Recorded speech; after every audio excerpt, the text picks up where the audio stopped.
We all know that the Mahabharata is one of the greatest stories ever told, but we rarely stop to wonder what it would feel like to live inside it, where gods walk beside mortals, where a single decision can shift the fate of kingdoms, and where even ordinary people face impossible choices.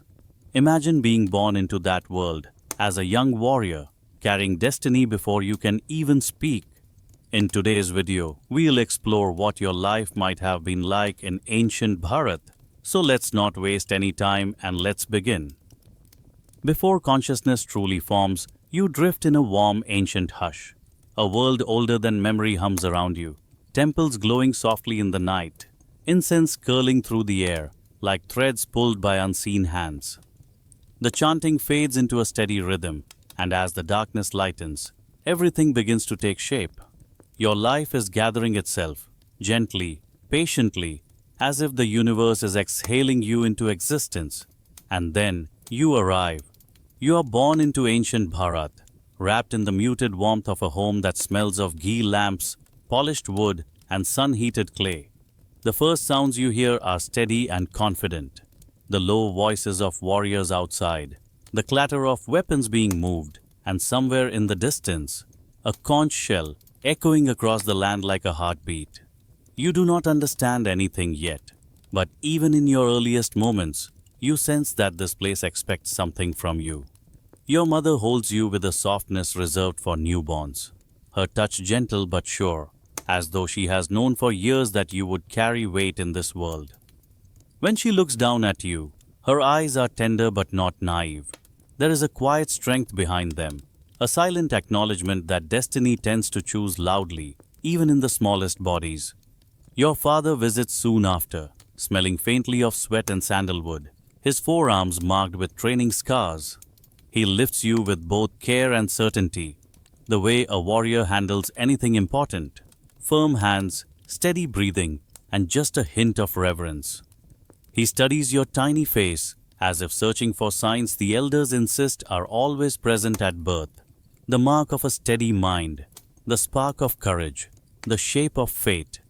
He does not speak, not because he lacks words, but because warriors trust action more than declarations. You grow surrounded by movement and purpose. Even as an infant, you hear the constant rhythm of your household. Arrows thudding into targets, swords clashing in practice, fire crackling under iron pots in the early morning. The world outside your cradle feels alive, sharp and awake, shaped by people who prepare from sunrise to sunset for challenges you do not yet know exist.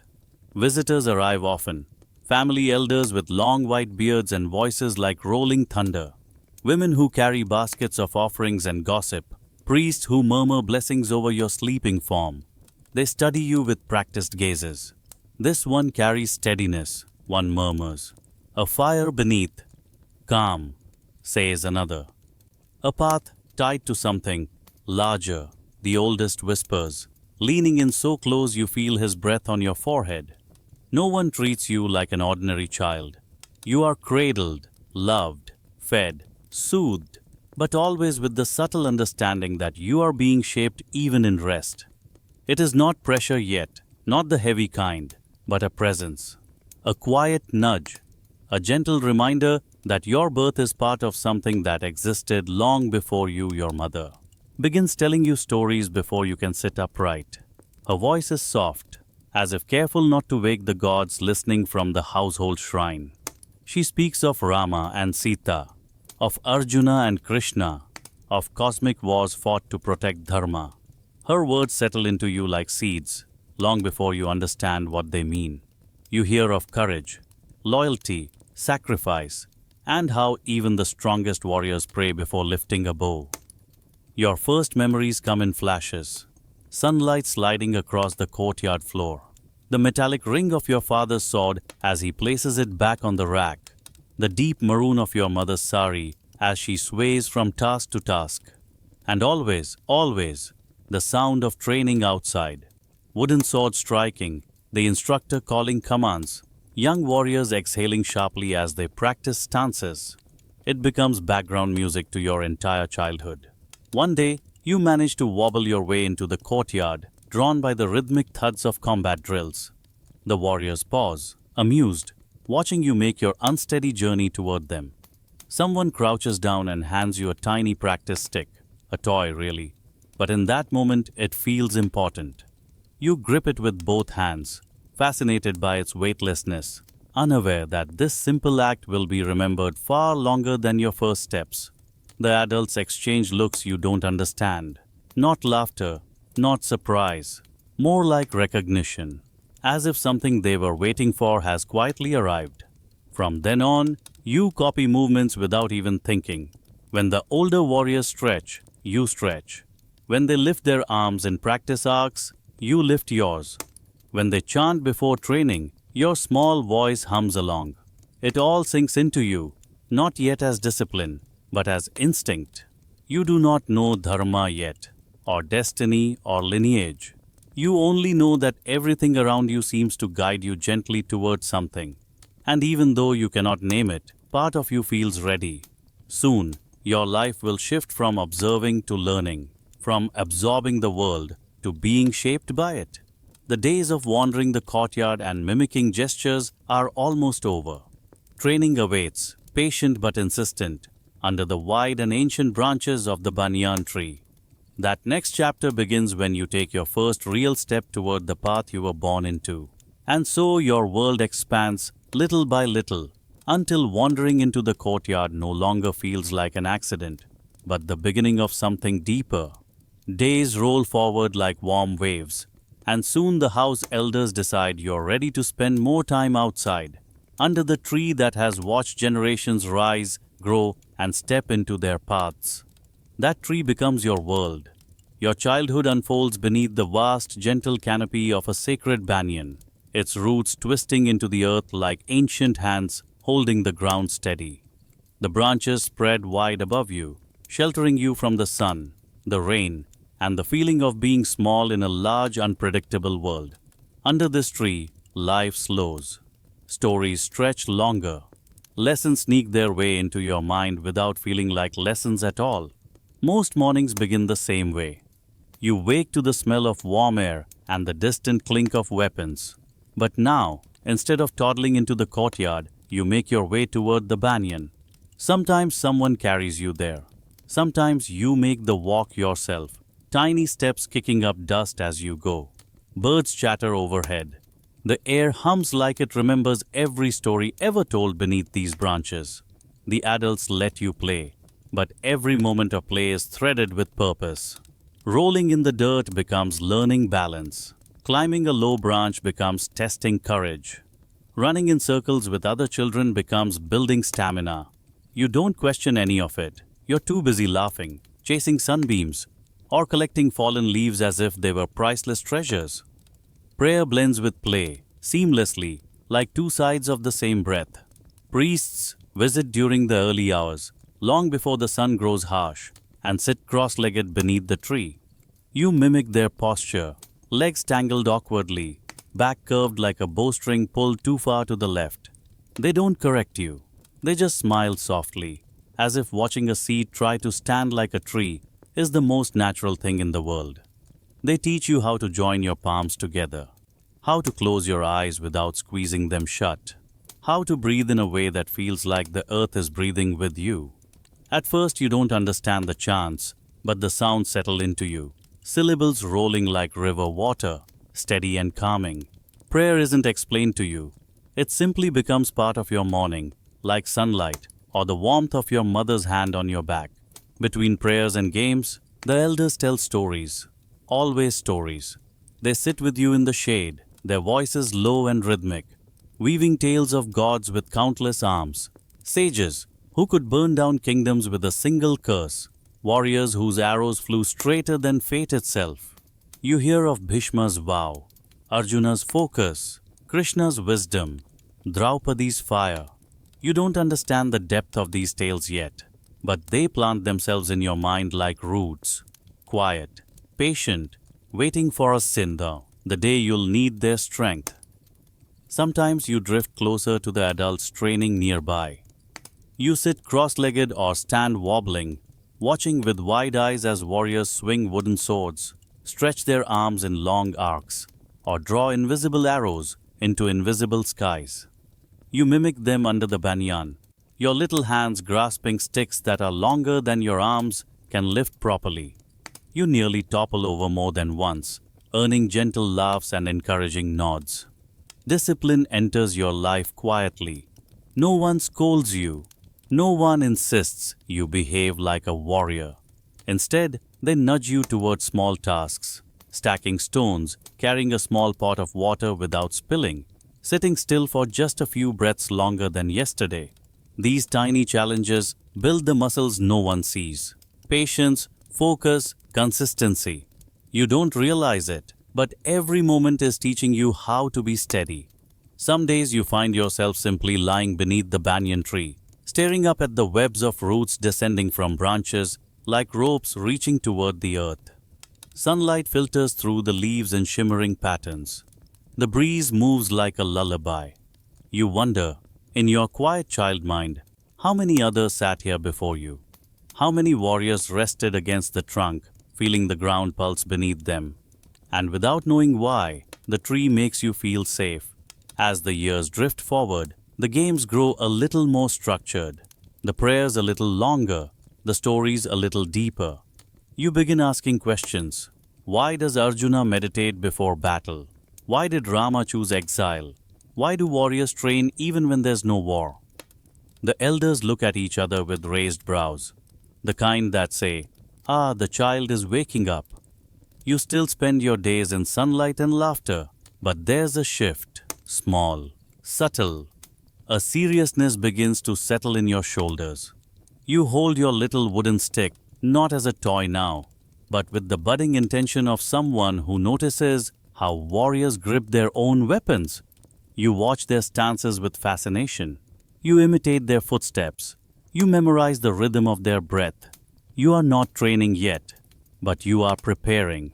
And the elders notice. One evening, as shadows lengthen across the courtyard and the banyan leaves rustle softly in the twilight wind, the older members of your household gather. They watch the way you move, how you sit, how you listen. They see the focus in your eyes, the spark of curiosity that refuses to dim.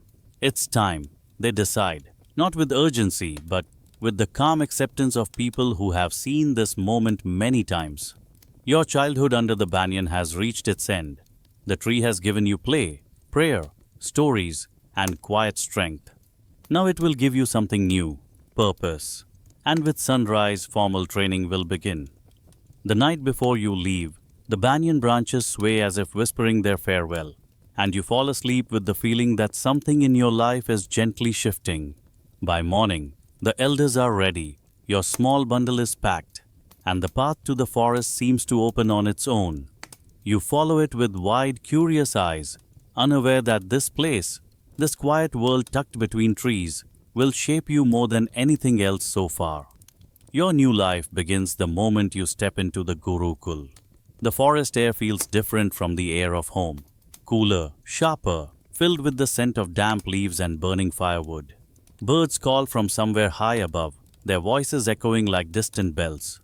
Sunlight filters through the canopy in soft streaks, illuminating the winding path until it ends at a clearing where your teacher and his students live, study, and breathe the ancient rhythms of discipline. The Gurukul is simple, so simple you almost mistake it for an ordinary cluster of huts. Straw roofs, mud walls, a common fire pit in the center. But the feeling of the place is what tells you the truth. There is focus here, stillness, the kind of quiet that hums with intent. You feel it the moment your feet touch the packed earth of the courtyard. Children older than you sit cross-legged in rows, chanting verses from scriptures you don't yet recognize. Their voices rise and fall in unison, steady as waves. The fire in front of them crackles gently, sparks lifting into the air like tiny stars being born. For the first time you see discipline, not as something adults talk about, but as something living, something that breathes inside these students. Your teacher emerges from one of the huts. He's older, with a beard that seems to hold strands of silver sunlight. His eyes are calm but impossibly sharp, the kind that seem to read your thoughts before you even form them. He studies you for a moment, not judging, simply assessing the shape of your spirit the way a sculptor studies uncut stone. He nods once, as if confirming something he already suspected.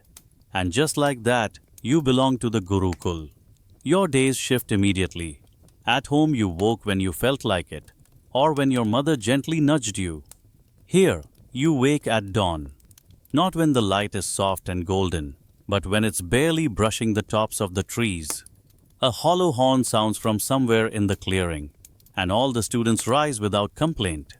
You stumble up slowly at first, rubbing your eyes, the cool air stinging your cheeks awake.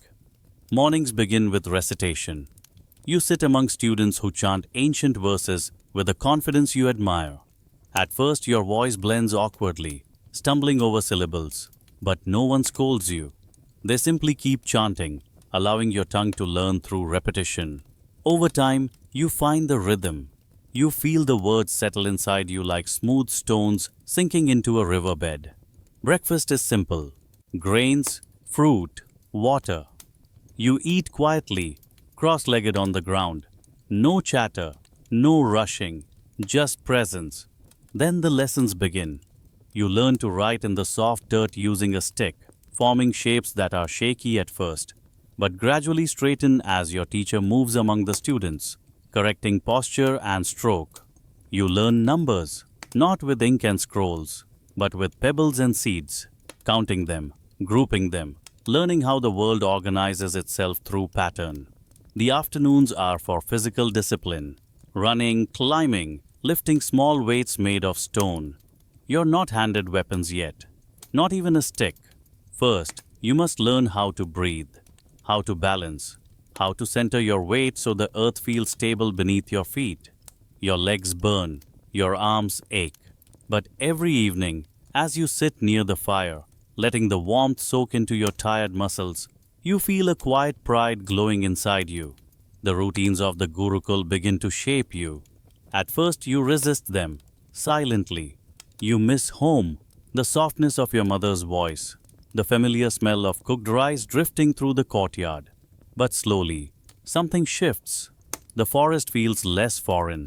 The chants feel less overwhelming. The discipline feels less like a demand and more like a path. You learn to observe, to listen, to think before speaking. You learn that knowledge is not just something to memorize, but something to carry, like a hidden blade within the mind. Your teacher's lessons come in many forms: stories, demonstrations, questions that seem too simple until you realize the answer is far more complex than it appears. Some nights, after the final prayers, you lie beneath the open sky and look up at the stars. It occurs to you that you are changing, not suddenly, not dramatically, but steadily, the way rivers shape stone. You are clearer inside, more grounded, more aware of the rhythm of your own breath. And soon, the teacher says, you will begin deeper austerities, practices meant to test your mind as much as your body, more structured, more demanding, more revealing. But those, he tells you with the calm certainty of someone who already knows how your life will unfold, will come with the next stage of your training, and that next stage is waiting just beyond the forest dawn. The deeper practices begin quietly, almost without announcement. One morning you wake before the horn sounds, and instead of feeling heavy or confused, you feel ready. The forest is still dark, wrapped in a bluish hush, and for the first time rising early doesn't feel like a punishment. It feels like a doorway. What waits beyond it becomes the shape of your new life, and with that shift, the true austerities of the Gurukul settle over you like a second skin. Life becomes incredibly simple, not easy, never easy, but clear in a way that makes everything else feel unnecessary. The day starts before the sun climbs over the trees, when the air is cold enough to sting your fingertips and your breath leaves small clouds in front of you. You rub the sleep from your eyes, fold your sleeping mat neatly, and step into the courtyard, where the older students already sit in disciplined rows. The morning chants begin, long recitations that stretch like rivers, verse after verse repeating until they blend into a steady, hypnotic flow. At first your voice cracks, your tongue stumbles, Your mind wanders toward warm blankets and soft pillows. But as days turn into weeks, something shifts. You find a rhythm. The verses no longer feel endless. They start to feel like anchors. Their repetition grounds you. After chanting comes the simple meal, a handful of grains, some fruit, maybe a ladle of thin broth. No spices, no indulgence. Food here exists only to sustain, not to please. At first you look at your bowl with longing, remembering the meals at home, the richer flavors, the warmth of the hearth, your mother's gentle fussing. But hunger becomes another teacher, one that sharpens your awareness of how much the body truly needs. You learn that simplicity is not deprivation, it is clarity. Work begins after the meal. Hours of memorization, reciting lessons under the banyan-like shade of the forest canopy, tracing letters in the dirt until your fingers ache. You learn patience, not because someone forces you to, but because impatience becomes useless. The forest does not hurry. Knowledge does not hurry. Your teacher certainly does not hurry. And eventually you stop trying to rush your own mind. The austerities intensify as you grow comfortable. Your teacher begins assigning tasks meant to test your resilience in ways you don't immediately understand. You carry water from the stream uphill, your arms trembling under the weight of the clay pots. You scrub the courtyard until the ground feels smooth beneath your palms. You spend long hours sitting in stillness while the forest buzzes around you. Insects humming, leaves rustling, squirrels chattering in branches above. Stillness, you discover, is harder than running, harder than lifting stones, harder than reciting verses from dawn until your voice grows hoarse. Your legs cramp, your back aches, your thoughts wander in circles. But your teacher insists you learn to master your inner world before touching a weapon. A warrior who cannot sit still, he says calmly, cannot stand firm. Every evening, as the sun sinks behind the trees and the sky turns orange and soft, you feel a quiet pride bloom in your chest. Not the loud pride of victory or applause, but the subtle, warm kind that grows from doing the same difficult thing day after day and finding that it no longer defeats you. You begin to sense that the pain in your legs, the hunger in your stomach, the repetition in your mind, all of it is shaping you in ways no one can fully see. Humility follows. Not the forced kind, but the natural kind born from realizing how much there is to learn.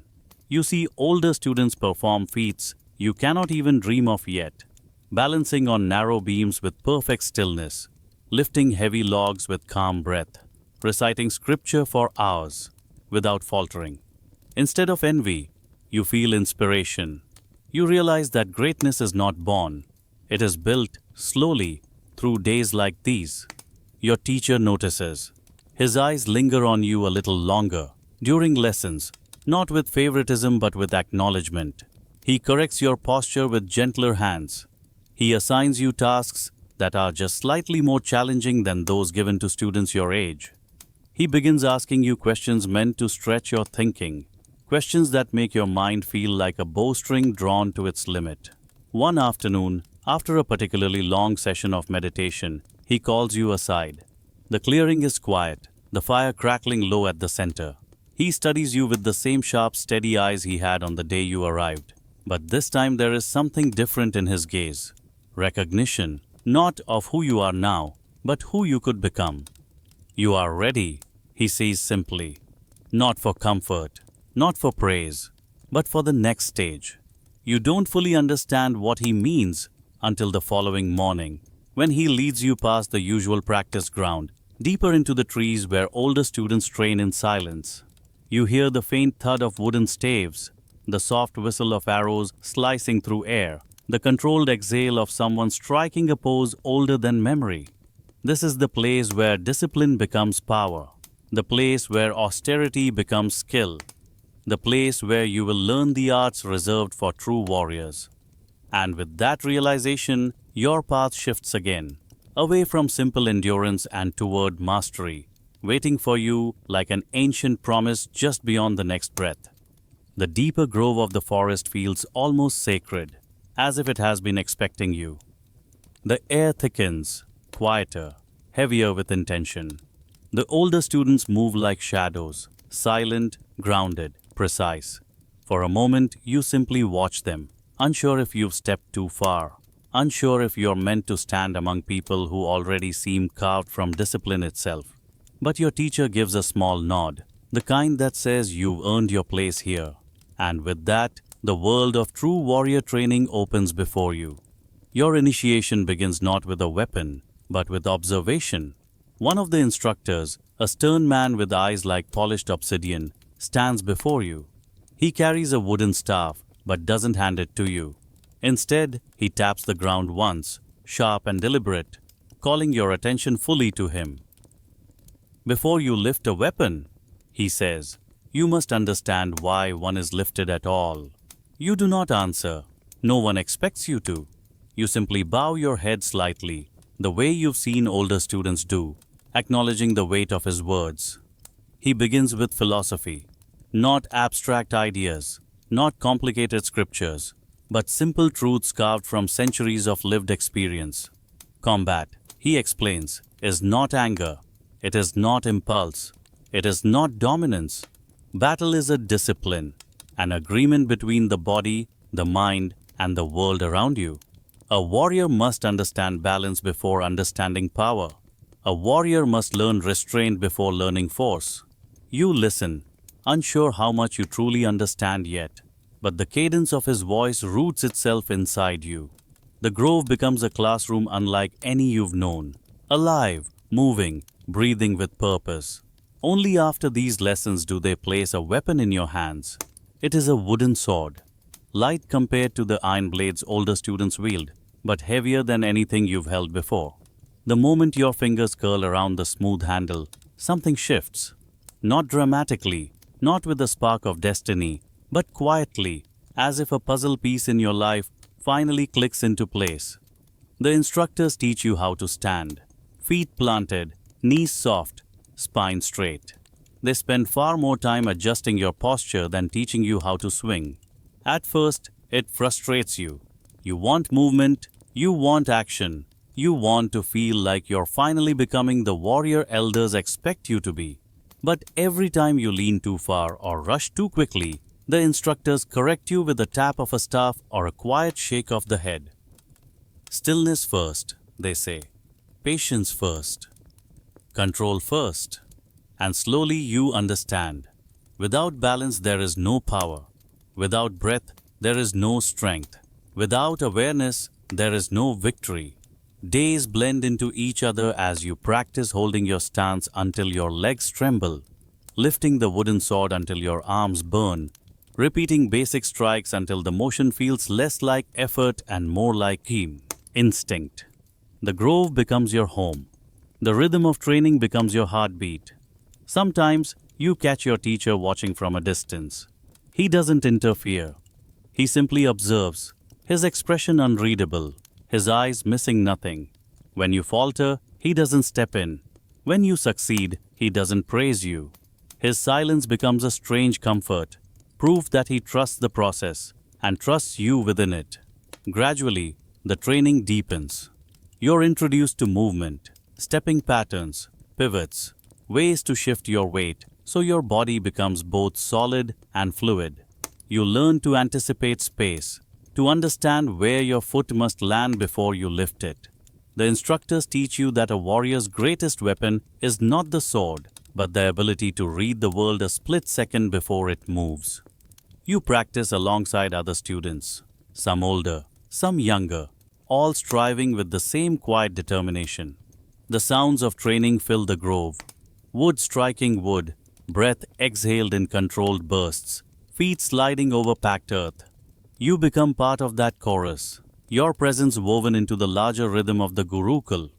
Evenings bring exhaustion, but also clarity.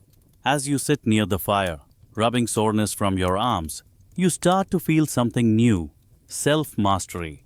Not complete, not even close, but forming.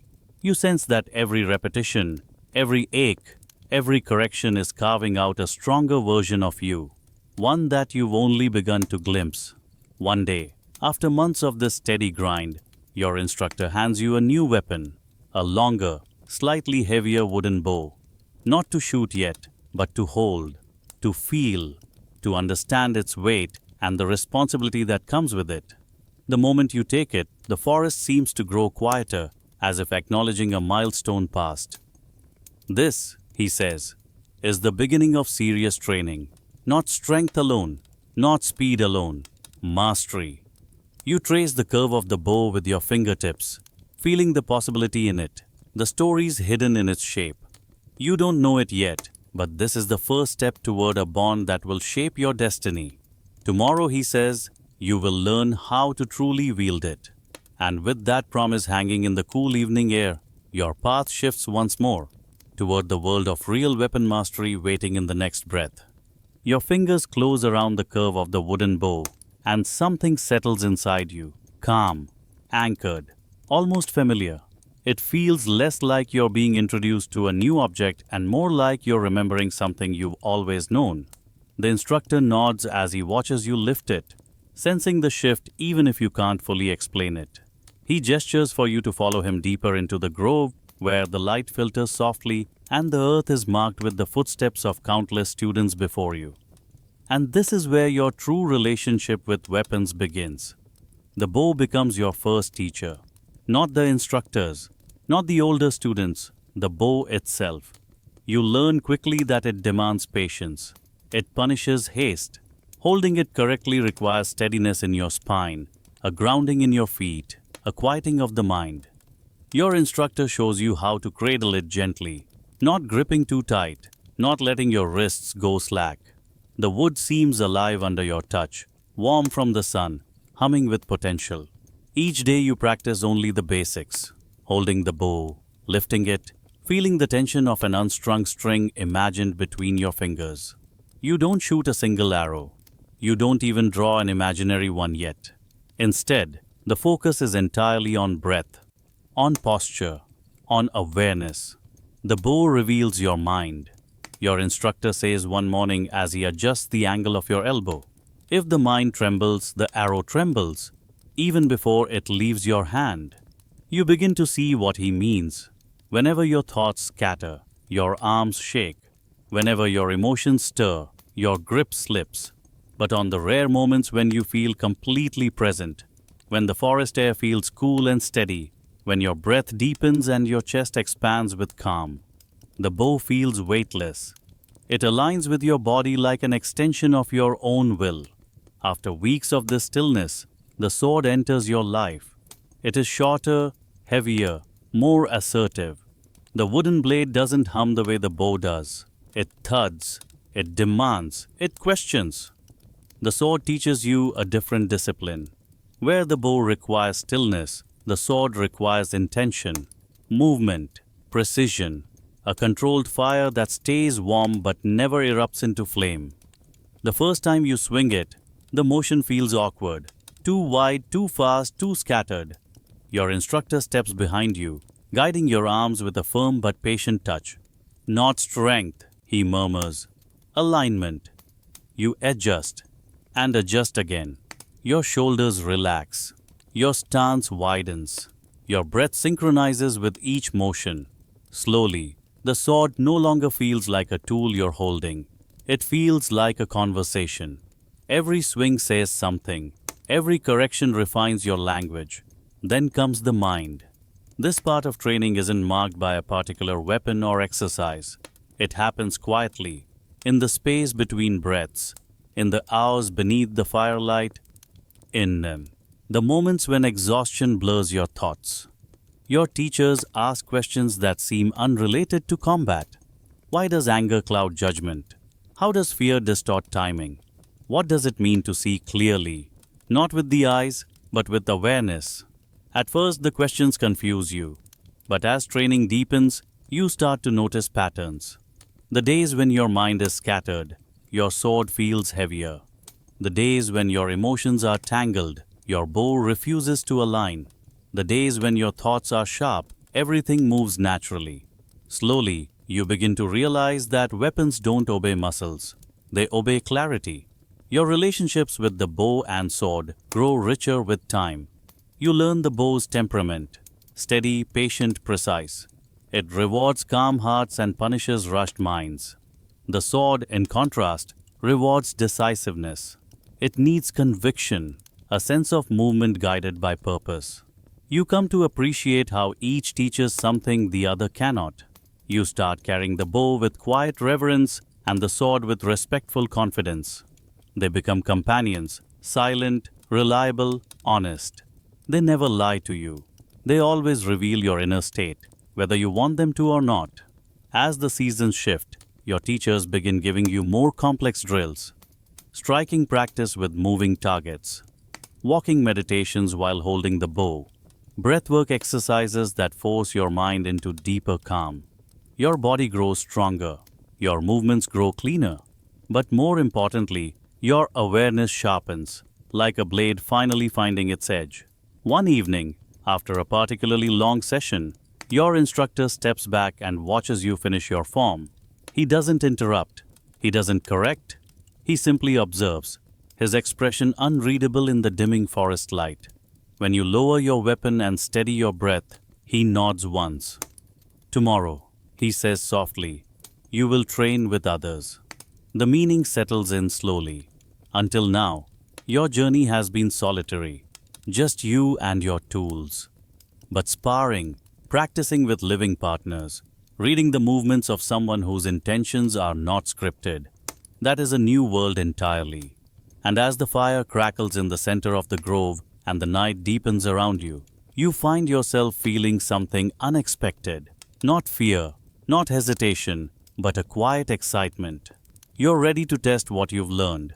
You're ready to step into the open field where wooden blades meet wooden blades, where timing replaces theory, where instinct sharpens into skill. You're ready for the next stage of your path, and the warrior's waiting for you at first light. Morning arrives with a kind of quiet tension, one you've never felt before. The grove is the same, the students are the same, the forest hums with the same steady breath, but something in the air has shifted. You're no longer here just to learn from wood and silence. Today you learn from people. Today, your training stops being theoretical and becomes something alive, reactive, unpredictable. Your instructor leads you to an open clearing. The ground here is packed from countless footsteps, the soil worn into smooth, dark earth. Older students stand in a loose circle, warmed up, wooden weapons resting lightly in their hands. They glance your way, not dismissively, not eagerly, but with curiosity. Everyone remembers the day they stepped into this circle for the first time. You step inside. Your partner is close to your age, maybe a little older. There's no hostility in his eyes, only focus. The two of you bow, wooden swords held gently but firmly, and suddenly the clearing feels enormous, as if the whole forest is watching. You expect chaos. You expect quick strikes and overwhelming pressure. Instead, the first lesson begins in stillness. Your instructor calls out, "Do not chase the strike. Feel the timing." The other boy moves first, a simple, slow arc of the sword, not meant to hit, but meant to reveal. You try to match the rhythm. Your muscles tighten. Your breath catches. The wooden swords meet with a soft clack, and your fingers tremble from the unfamiliar sensation of another person's intent. You reset. Try again. The contact feels less jarring this time. The instructor nods. From there, the session unfolds in small, manageable steps. Simple strikes, predictable rhythms, movements meant not to win, but to understand. You learn quickly that sparring is not about speed, it's about awareness. The moment you stop breathing, your blade wavers. The moment your mind races, your timing breaks. The bow taught you patience. The sword taught you intention, but this teaches you reaction. The forest becomes a classroom of moving bodies. You and your partner circle each other, wooden blades tapping, sliding, missing by inches. Your heart beats fast, but not with fear, with engagement, with presence. Every breath becomes part of the exchange. Every shift of weight becomes a question and an answer. Then comes restraint. At one point, your partner moves too close.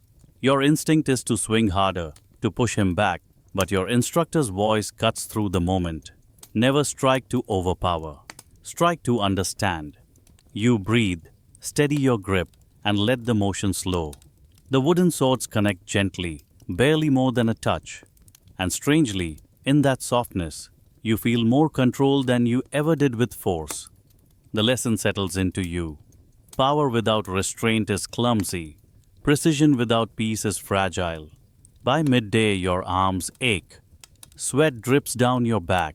Your legs feel like softened clay. But the exhaustion is different from physical drills. This tiredness comes from using your mind as much as your body. From paying attention to another person's stance, breath, intention. From learning to harmonize rather than dominate. Team practice begins next. Your instructor pairs you with 3 others, giving each group a task. Move in formation while defending a central point. At first, everyone moves independently, stepping on each other's toes, swinging out of sync, reacting too slowly or too quickly. You feel frustration rising in your group. Timing is hard enough with one partner, let alone 3. But slowly, you start to listen. Not with your ears, but with your awareness. You sense when the student beside you shifts weight. You notice when the one across from you inhales before moving. And before long, the group begins to flow in a rhythm not unlike chanting. Steady, grounded, unified.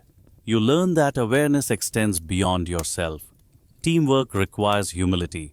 You cannot take every strike. You cannot control every movement. Sometimes you lead. Sometimes you follow. Sometimes the best action is no movement at all. By sunset, you've sparred with several partners, each with a different style, different strengths, different flaws. Some rush too quickly, some hesitate, some rely on strength, others on speed. They each teach you something about yourself, about how you respond, how you adapt. When the final practice ends, the clearing is bathed in warm gold. Students sit in small groups catching their breath. Someone shares a water skin. Someone else laughs quietly at a misstep from earlier. Despite the intensity of the day, there is no rivalry here, only camaraderie, shared struggle, mutual respect. Your instructor approaches, studying you with that familiar silent intensity. You listen well, he says.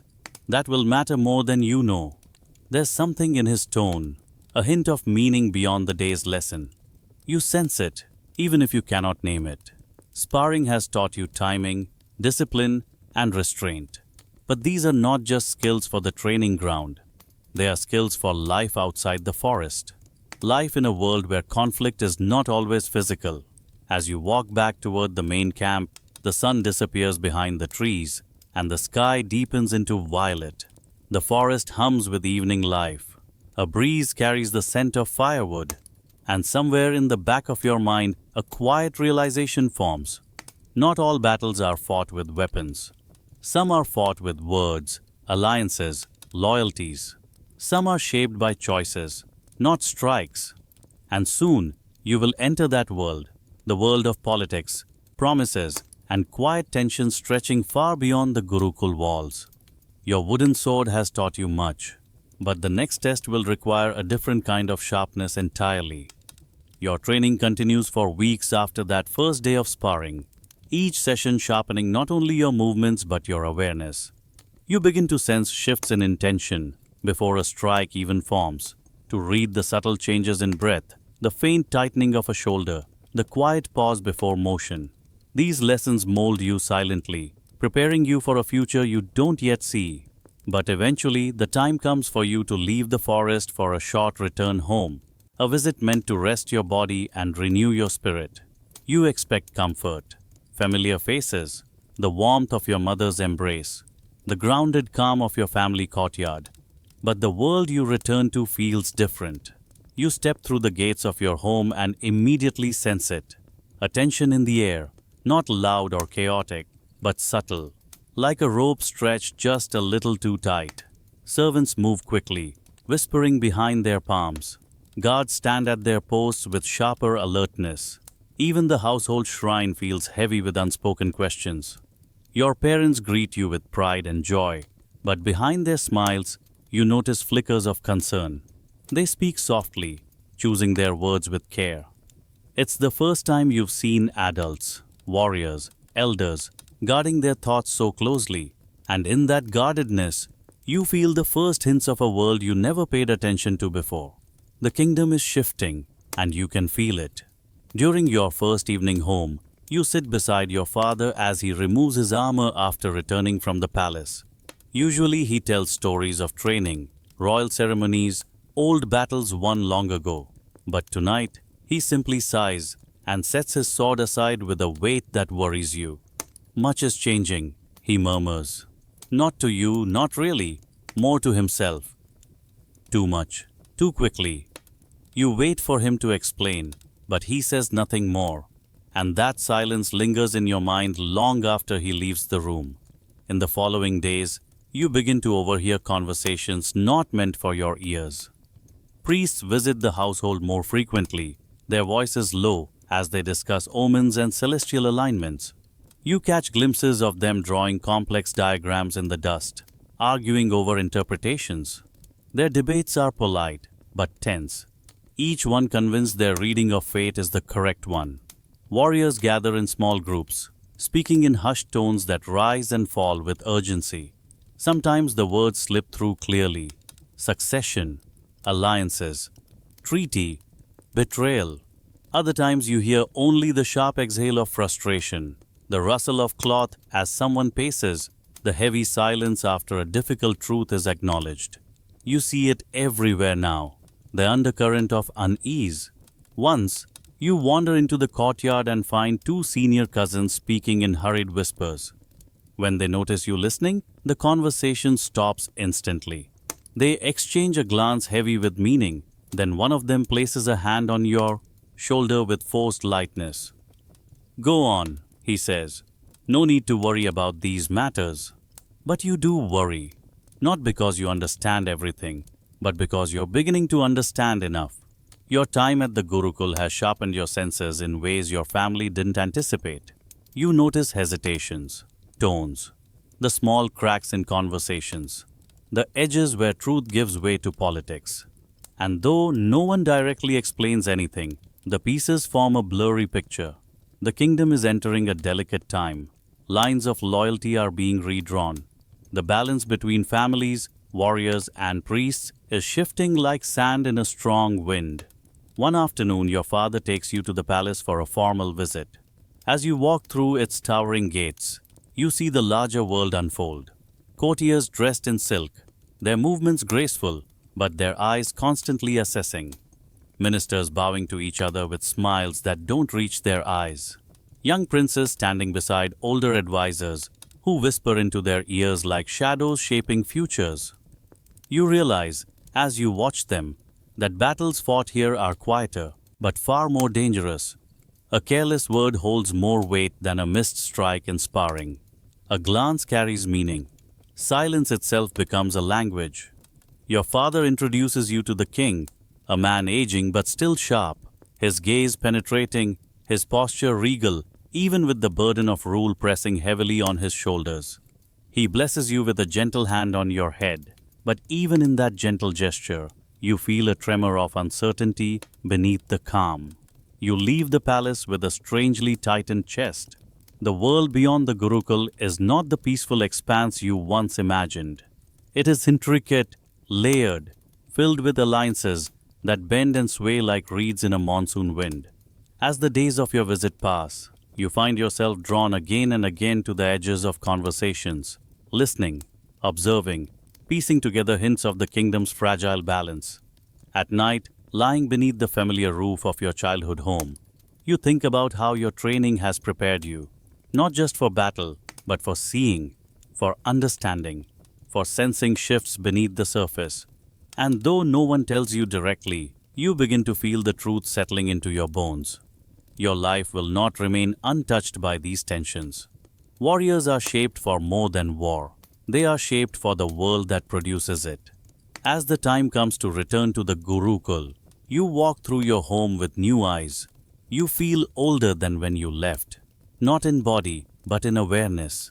You're no longer the child who simply mimicked movements under a banyan tree. You understand now that your path lies not only in combat, but in navigating the great forces that rule the land. And as you leave through the gates, hearing your mother's soft farewell and your father's firm blessing, you carry with you a new kind of readiness. One that draws you deeper into the mythic shifting world of Bharat, leading you toward the people, battles, and destinies waiting in the chapters ahead. Because now, you've glimpsed the complexity of kingdoms, and soon, you'll step directly into their stories. Leaving home, you carry the weight of everything you've sensed: quiet worries, whispered alliances, the subtle tremble beneath the kingdom's surface. When you return to the Gurukul, the forest feels both familiar and transformed. The trees still sway gently, the huts still stand in their usual quiet harmony. Yet you no longer see them with a child's eyes. You see them as a young warrior now, someone who understands that the world is far larger than the boundaries of training grounds and sacred groves.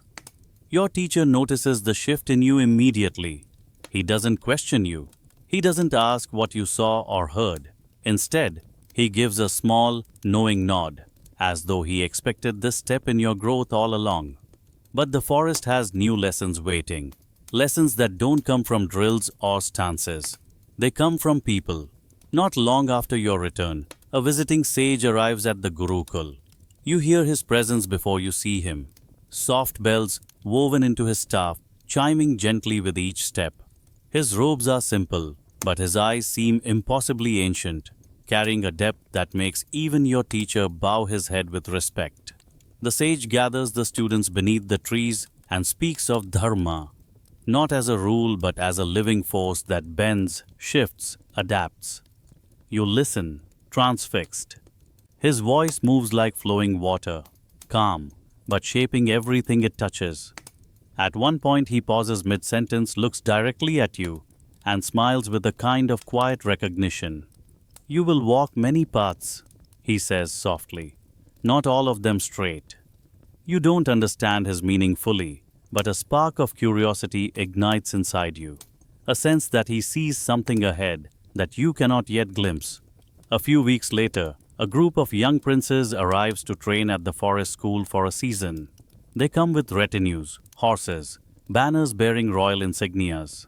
Their presence shifts the atmosphere instantly. Some are proud, some humble, some trying very hard to disguise their uncertainty beneath polished armor. You study them carefully, remembering the courtly tensions from home. One prince stands apart, not because of arrogance, but because of the calm confidence in his eyes. He watches the world with the same steady awareness your teacher tries to cultivate in you. During a training session, you find yourselves paired together. His strikes are sharp, measured, graceful. You match his rhythm as best you can, and when the practice ends, he offers a respectful nod. "You learn quickly," he says, not as flattery, but as a simple truth. Training beside him feels different, like sparring with someone who sees the world as more than a battlefield. He speaks of ancient lineages, the responsibility of rulers, the burden of leadership. His words linger in your thoughts long after he leaves for the day. Then come the wanderers. Every season, the Gurukul receives unexpected visitors, traveling scholars with dakint, scrolls of astronomy, ascetics who carry nothing but a begging bowl, storytellers who claim to have walked through kingdoms and forests alike. They bring news, wisdom, and riddles you spend nights trying to unravel. One ascetic in particular catches your attention. His hair is matted, his clothes little more than rough cloth, yet his presence feels immense. He watches the students train with an unreadable expression and later approaches you by the riverbank where you practice your breathwork. "You grip your sword with clarity," he says suddenly. "But do you grip your heart the same way?" Before you can ask what he means, he walks away, leaving you staring after him in stunned silence. His question echoes in your mind for days. It feels like he saw straight through you, past your skill, past your discipline, into the parts of you still forming. As months pass, these encounters become a mosaic of lessons, each figure adding something unique to your understanding of the world. From princes, you learn leadership. from sages, perspective, from ascetics, humility, from scholars, curiosity. You begin to see how many kinds of strength exist, how many ways a life can unfold. One evening, as the sun sets behind the forest canopy, you sit beside the fire and realize how much your path has expanded. You're no longer simply a student learning forms and philosophies. You're someone who has begun to touch the edges of a vast epic world, one filled with forces far greater than you imagined. You feel it in your bones. Your journey is no longer confined to the Gurukul. Threads of destiny, your own and others, are beginning to intertwine, weaving something larger, more complex, more mythic. And soon, the lessons you'll face will not come from wandering sages or princely sparring partners, but from choices that test your loyalty, your identity, your growing sense of who you are meant to become. Because the world outside the forest is calling again, and this time, you will walk into it with open eyes. Your days at the Gurukul continue to unfold, each lesson deepening your understanding of the world and your place within it. Yet the more you learn, the more you sense the forest's limits, not as boundaries, but as gentle edges of a much larger map. Your teacher sees this shift in you. He watches the way you listen to visiting sages, the way you study wandering princes, the way you sit longer by the river as if listening for something beyond its banks. One evening, he calls you to him. The fire crackles between you, its embers glowing like tiny worlds being born and fading again. You've learned the grove, he says, but a warrior must learn the world. The next morning your journey begins. You step out of the Gurukul with only a small satchel, your weapons carefully wrapped, and your teacher's blessing resting like a warm shield around your shoulders. The forest path unwinds before you, leading into a land that feels both familiar and newly mysterious. You walk with steady feet, each step taking you deeper into the expanse of ancient Bharat. Your first sight beyond the thick woods is the open plain, wide, golden, stretching toward the horizon like a sea of light. Farmers guide oxen across fields, children chase each other between rows of crops. Women gather water at communal wells, their bangles clinking softly in the sun. The air is rich with the smell of soil and ripened grain. You feel an unexpected sense of connection. This, you realize, is who you will one day protect. Not just kingdoms, not just rulers, but lives woven together in quiet, everyday rhythms. Your journey takes you next into a small village, where elders tell tales of distant mountains that touch the sky. They invite you to sit beneath a peepal tree while they share simple meals of rice and lentils. Their laughter is warm, their hospitality effortless. You find yourself humbled by their generosity. Strength, you learn, doesn't always look like armor and weapons. Sometimes, it looks like open doors and shared food. Days later, you reach the foot of the mountains themselves. The air grows thinner, sharper, cooler. Pines rise in tall pillars, their branches whispering secrets to the wind. You climb stone paths carved by generations of travelers, each step echoing in the crisp silence. At higher altitudes, hermits meditate in caves, wrapped in nothing but cloth, their breath steady despite the cold. You bow respectfully as you pass, sensing the immense discipline required to sit unmoving while the world shifts around you. From the mountains, you descend to broad rivers that coil through the land like silver serpents.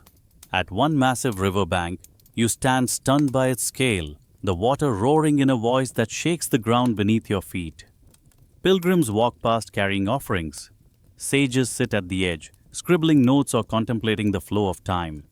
You kneel to touch the water, its coolness rushing over your fingers, and feel it, not as a river, but as a pulse of life connecting countless places.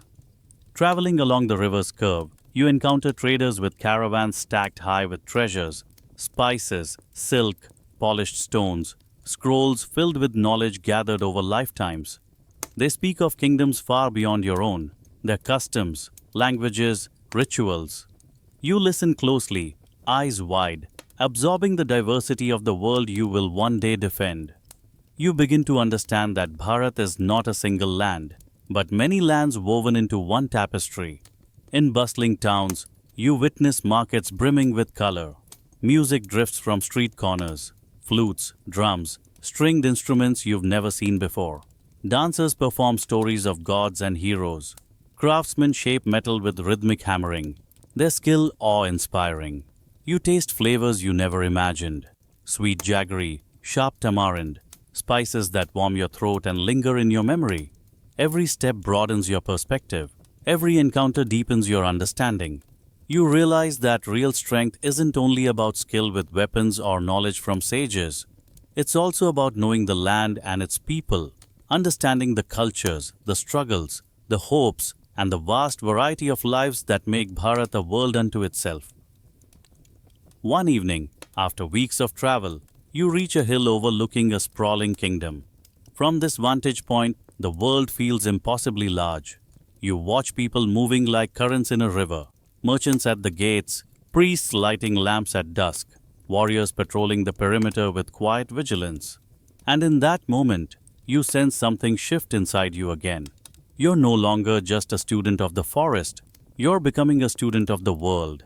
The land you've walked, the people you've met, the lessons you've gathered, they form a map within you, one that's far richer and more complex than you expected.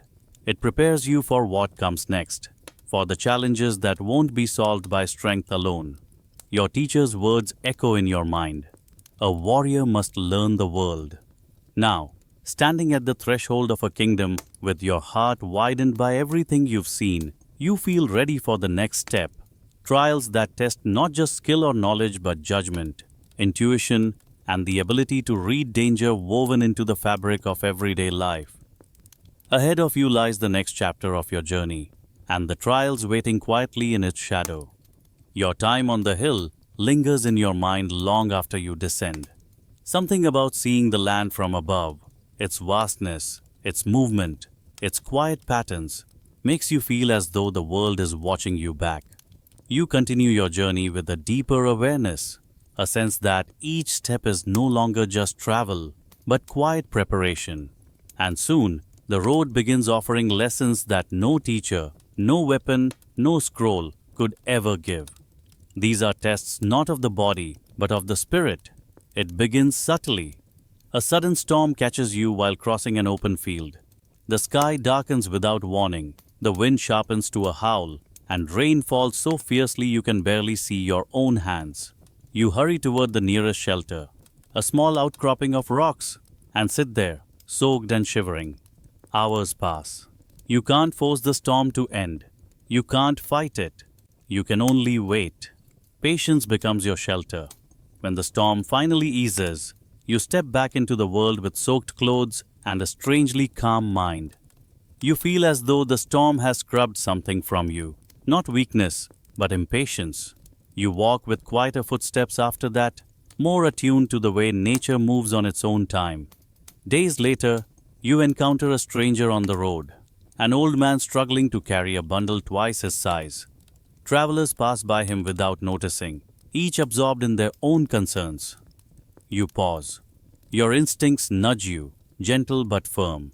Without a word, you take part of his load and walk beside him. He doesn't thank you immediately. Instead, he studies your face, as though trying to understand why you stopped when others didn't. After several miles, he finally speaks. "You carry more than you show," he says softly. "Be careful not to carry what is not yours."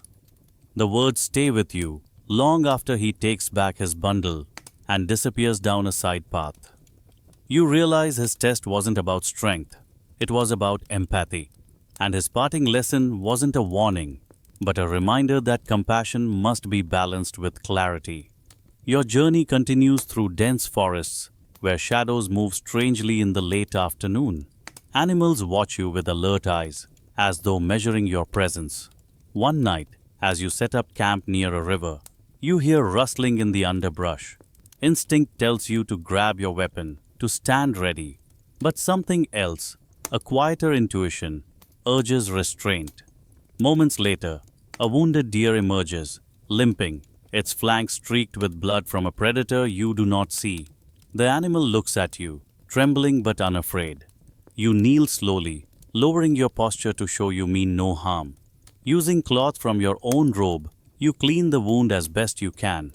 The deer remains still, trusting. At dawn, it limps away, pausing only once to look back at you before disappearing into the trees. In that moment, you understand something deeper. The forest is not simply a place to pass through.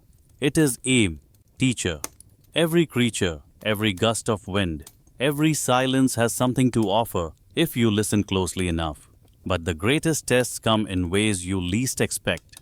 One afternoon, while crossing a dry riverbed, you notice a strange figure sitting alone on a large stone. Draped in coarse cloth, the person appears neither young nor old, neither man nor woman. Their posture is incredibly still, as though they've been waiting for you specifically. You hesitate, unsure whether to approach, and that is when the figure speaks. "Why do you doubt your steps?" the voice asks, calm and resonant. You freeze. You hadn't voiced your doubt aloud. You hadn't spoken of the heaviness that sometimes creeps into your chest at night, the uncertainty of your path, the question of whether you are strong enough, wise enough, ready enough for whatever destiny whispers in your direction. You take a step closer. The figure's face is serene, eyes half closed in contemplation. Doubt is not your enemy, they say.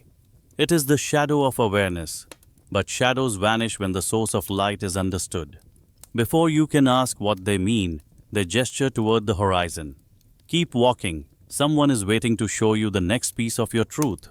You blink, and in that instant the figure seems to dissolve, not dramatically, not with thunder or wind, but subtly, as though blending into the heat rising from the riverbed. You're left standing alone, breathing hard, unsure whether you spoke to a wandering sage, a divine messenger, or a vision born from exhaustion. But something inside you feels steadier. The road continues to test you. Nights of loneliness that push you inward, moments of choice that push you outward, signs in the sky or forest that feel like whispers meant only for you. Each experience builds layers within you: patience, empathy, intuition, humility, courage. By the time you near the next bend in the path, you feel transformed, not dramatically but profoundly. Your spirit is no longer the unshaped stone it once was. It has been chipped, carved, polished by trial after subtle trial. And as twilight falls across the land, you sense something approaching, not a test, but a guide. A presence that feels familiar, yet larger than anything you've encountered before. Your next steps will not be taken alone, because beyond this point, destiny begins to reveal its hand, and divine guidance waits in the quiet beyond the dusk. The dusk settles around you like a soft cloak, warm at first, then gradually cooling as the sky deepens into shades of twilight blue.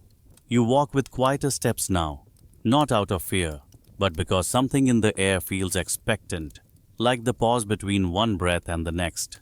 The world around you has stilled. Even the wind seems to be listening. You reach a small clearing just as darkness fully arrives. The stars emerge one by one, scattered across the sky like ancient script. You settle beneath a tree, weary but calm, and let your eyes drift closed. Sleep arrives quickly, but it doesn't feel like ordinary rest. It feels guided, drawn out of you gently, as though someone is leading you inward on purpose. Your dream begins with light, not sunlight, not firelight. Something both softer and brighter, light that feels alive. It spreads across your vision, dissolving the forest, dissolving the ground beneath you, dissolving even the sense of your own body. You find yourself standing in a vast shimmering space where sound doesn't echo and shadows cannot form. A voice speaks your name. It's not loud, and it's not frightening. It's warm, resonant, familiar in a way that makes every muscle in your body loosen. You can't tell if the voice belongs to a man or a woman, to someone standing close or someone impossibly far away. All you know is that it feels like truth speaking directly to your spirit. You have walked well, the voice says, but the path ahead is long, and the world will demand much of you. You try to speak, but no words come. Not because you're silenced, but because communication here happens differently. Instead, Your thoughts flow outward like breath. What must I do? Am I ready? The light pulses gently, as though amused by the question. No one is born ready, the voice answers. Readiness is shaped by patience, by struggle, by surrender, and by choices yet to come. Shapes begin forming within the light. You glimpse the outline of a bow, its curve radiant, then a sword, glowing with quiet strength, then a wheel, vast, turning, ancient. These symbols hover in the air before you, linked by threads of shimmering energy. These are not tools, the voice continues. They are responsibilities, and you will carry them in ways no training can teach. The wheel turns once, and with it, you feel a shift deep within your chest, like something unlocking. You suddenly sense the vastness of your world, the kingdoms, the forests, the mountain passes, the rivers that flow like veins across the land. You feel the presence of people you have not met yet, heroes, kings, sages, and rivals whose footsteps are already echoing toward your future. Destiny no longer seems like a distant idea. It feels near. It feels awake. The voice softens, becoming almost tender. You will be tested by forces seen and unseen. You will face choices that bend even the that's strongest. But remember this, Dharma is not a path laid out before you. It is a light you carry, guiding each step. The symbols fade. The light grows warmer, swirling around you. You feel something touch your forehead, a gentle mark, weightless yet powerful. It feels like a blessing, or a reminder, or both. As the dream dissolves, the voice whispers one last message, so soft it feels like it's spoken inside your heartbeat. When the time comes, listen, not with your ears, but with your spirit. Guidance will always find you. You wake with a quiet gasp. The clearing looks the same tree, the same starlit sky, but absolutely nothing inside you feels the same. The air is crisp, the silence deep, but your heart is steady in a way it has never been before. It's as if the dream carved a path inside you, revealing a direction you didn't know you were searching for. The mark on your forehead isn't visible, but you feel it, like a warm ember resting beneath your skin. You rise slowly, testing your breath, your balance, your awareness. Everything feels sharper, yet calmer. The world hasn't changed, but your way of seeing it has shifted. Shapes seem clearer, sounds seem richer. Even your thoughts feel more aligned, as if something subtle but powerful is guiding them. You begin to walk again, not with uncertainty or drifting curiosity, but with a sense of quiet purpose. Each footstep seems to fall exactly where it should. Your weapons feel lighter at your side, as though they, too, sense the shift. The road ahead curves toward forests, where stories whisper through the leaves, toward valleys where warriors train under open skies, toward new teachers, some human, some not, who will shape you further. Because now, after your brush with the divine, your training is no longer just physical or mental. It has a new dimension, one that draws from something greater than sight or technique. With each step forward, you feel the echo of the voice within you, reminding you that your path is part of something vast and ancient, and the next teachings you encounter will reach beyond the human world, into realms where inspiration moves like wind between worlds. The night after your dream feels different, not because anything around you changes, but because you have changed. The world seems sharper, gentler, more connected. Every sound feels intentional. Every breeze feels like it carries meaning. Even the earth beneath your feet seems to pulse with a rhythm you hadn't noticed before. You walk with that quiet awareness guiding you, and soon your steps lead you back toward a place of practice rather than wandering. When you reach the outskirts of a small hermitage, nestled beside a river, your teacher awaits you as though he already knew you would come. His expression doesn't show surprise, only understanding. "You've touched something higher," he says calmly. "Now you must learn to hold it." Training begins the next morning, not with weapons, not with strategy, but with stillness. You sit on a flat stone near the water, the surface cool beneath you, the mist rising from the river like faint smoke. Your teacher guides you into the simplest posture, spine tall, hands resting lightly on your knees, breath steady. At first, the stillness feels easy, even soothing after weeks of travel. But minutes stretch, thoughts stir, muscles twitch. You shift once, then again, fighting the urge to fidget. Your teacher watches you with calm eyes. The body resists before the mind does. He murmurs, "You must teach them to work together." So you try again and again, longer each time. Over the following days, you learn the foundation of yogic discipline.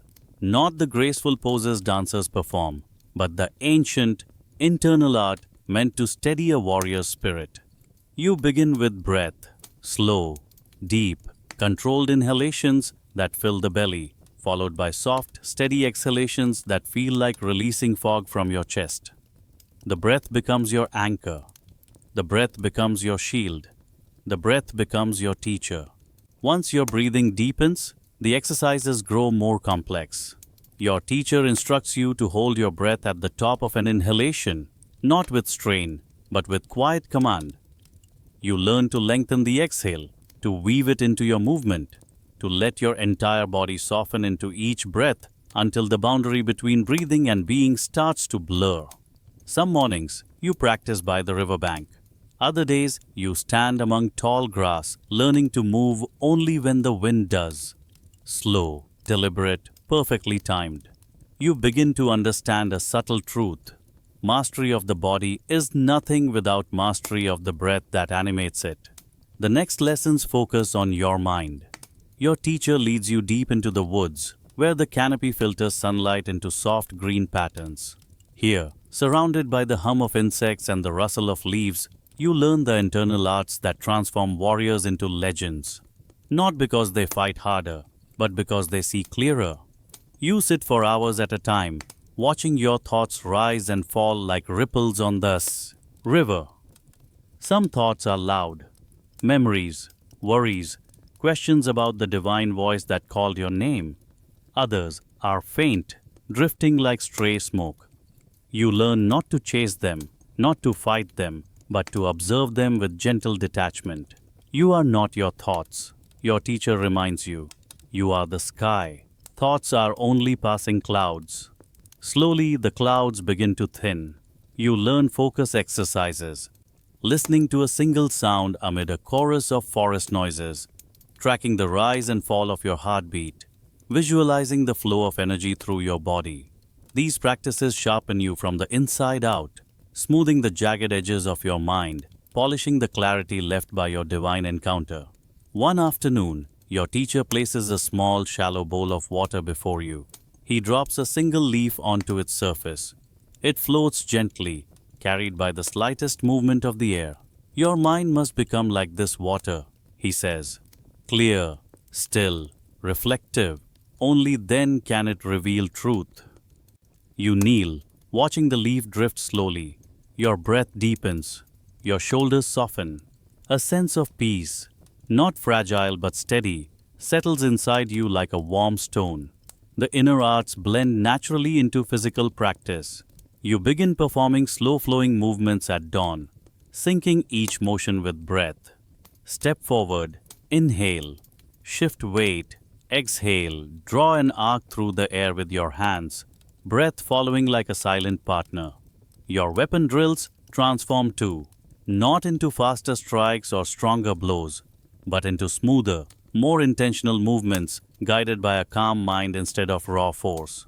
You feel yourself changing, not from the outside in, but from the inside out. Where you once relied on strength and focus alone, you now rely on balance, breath, intention.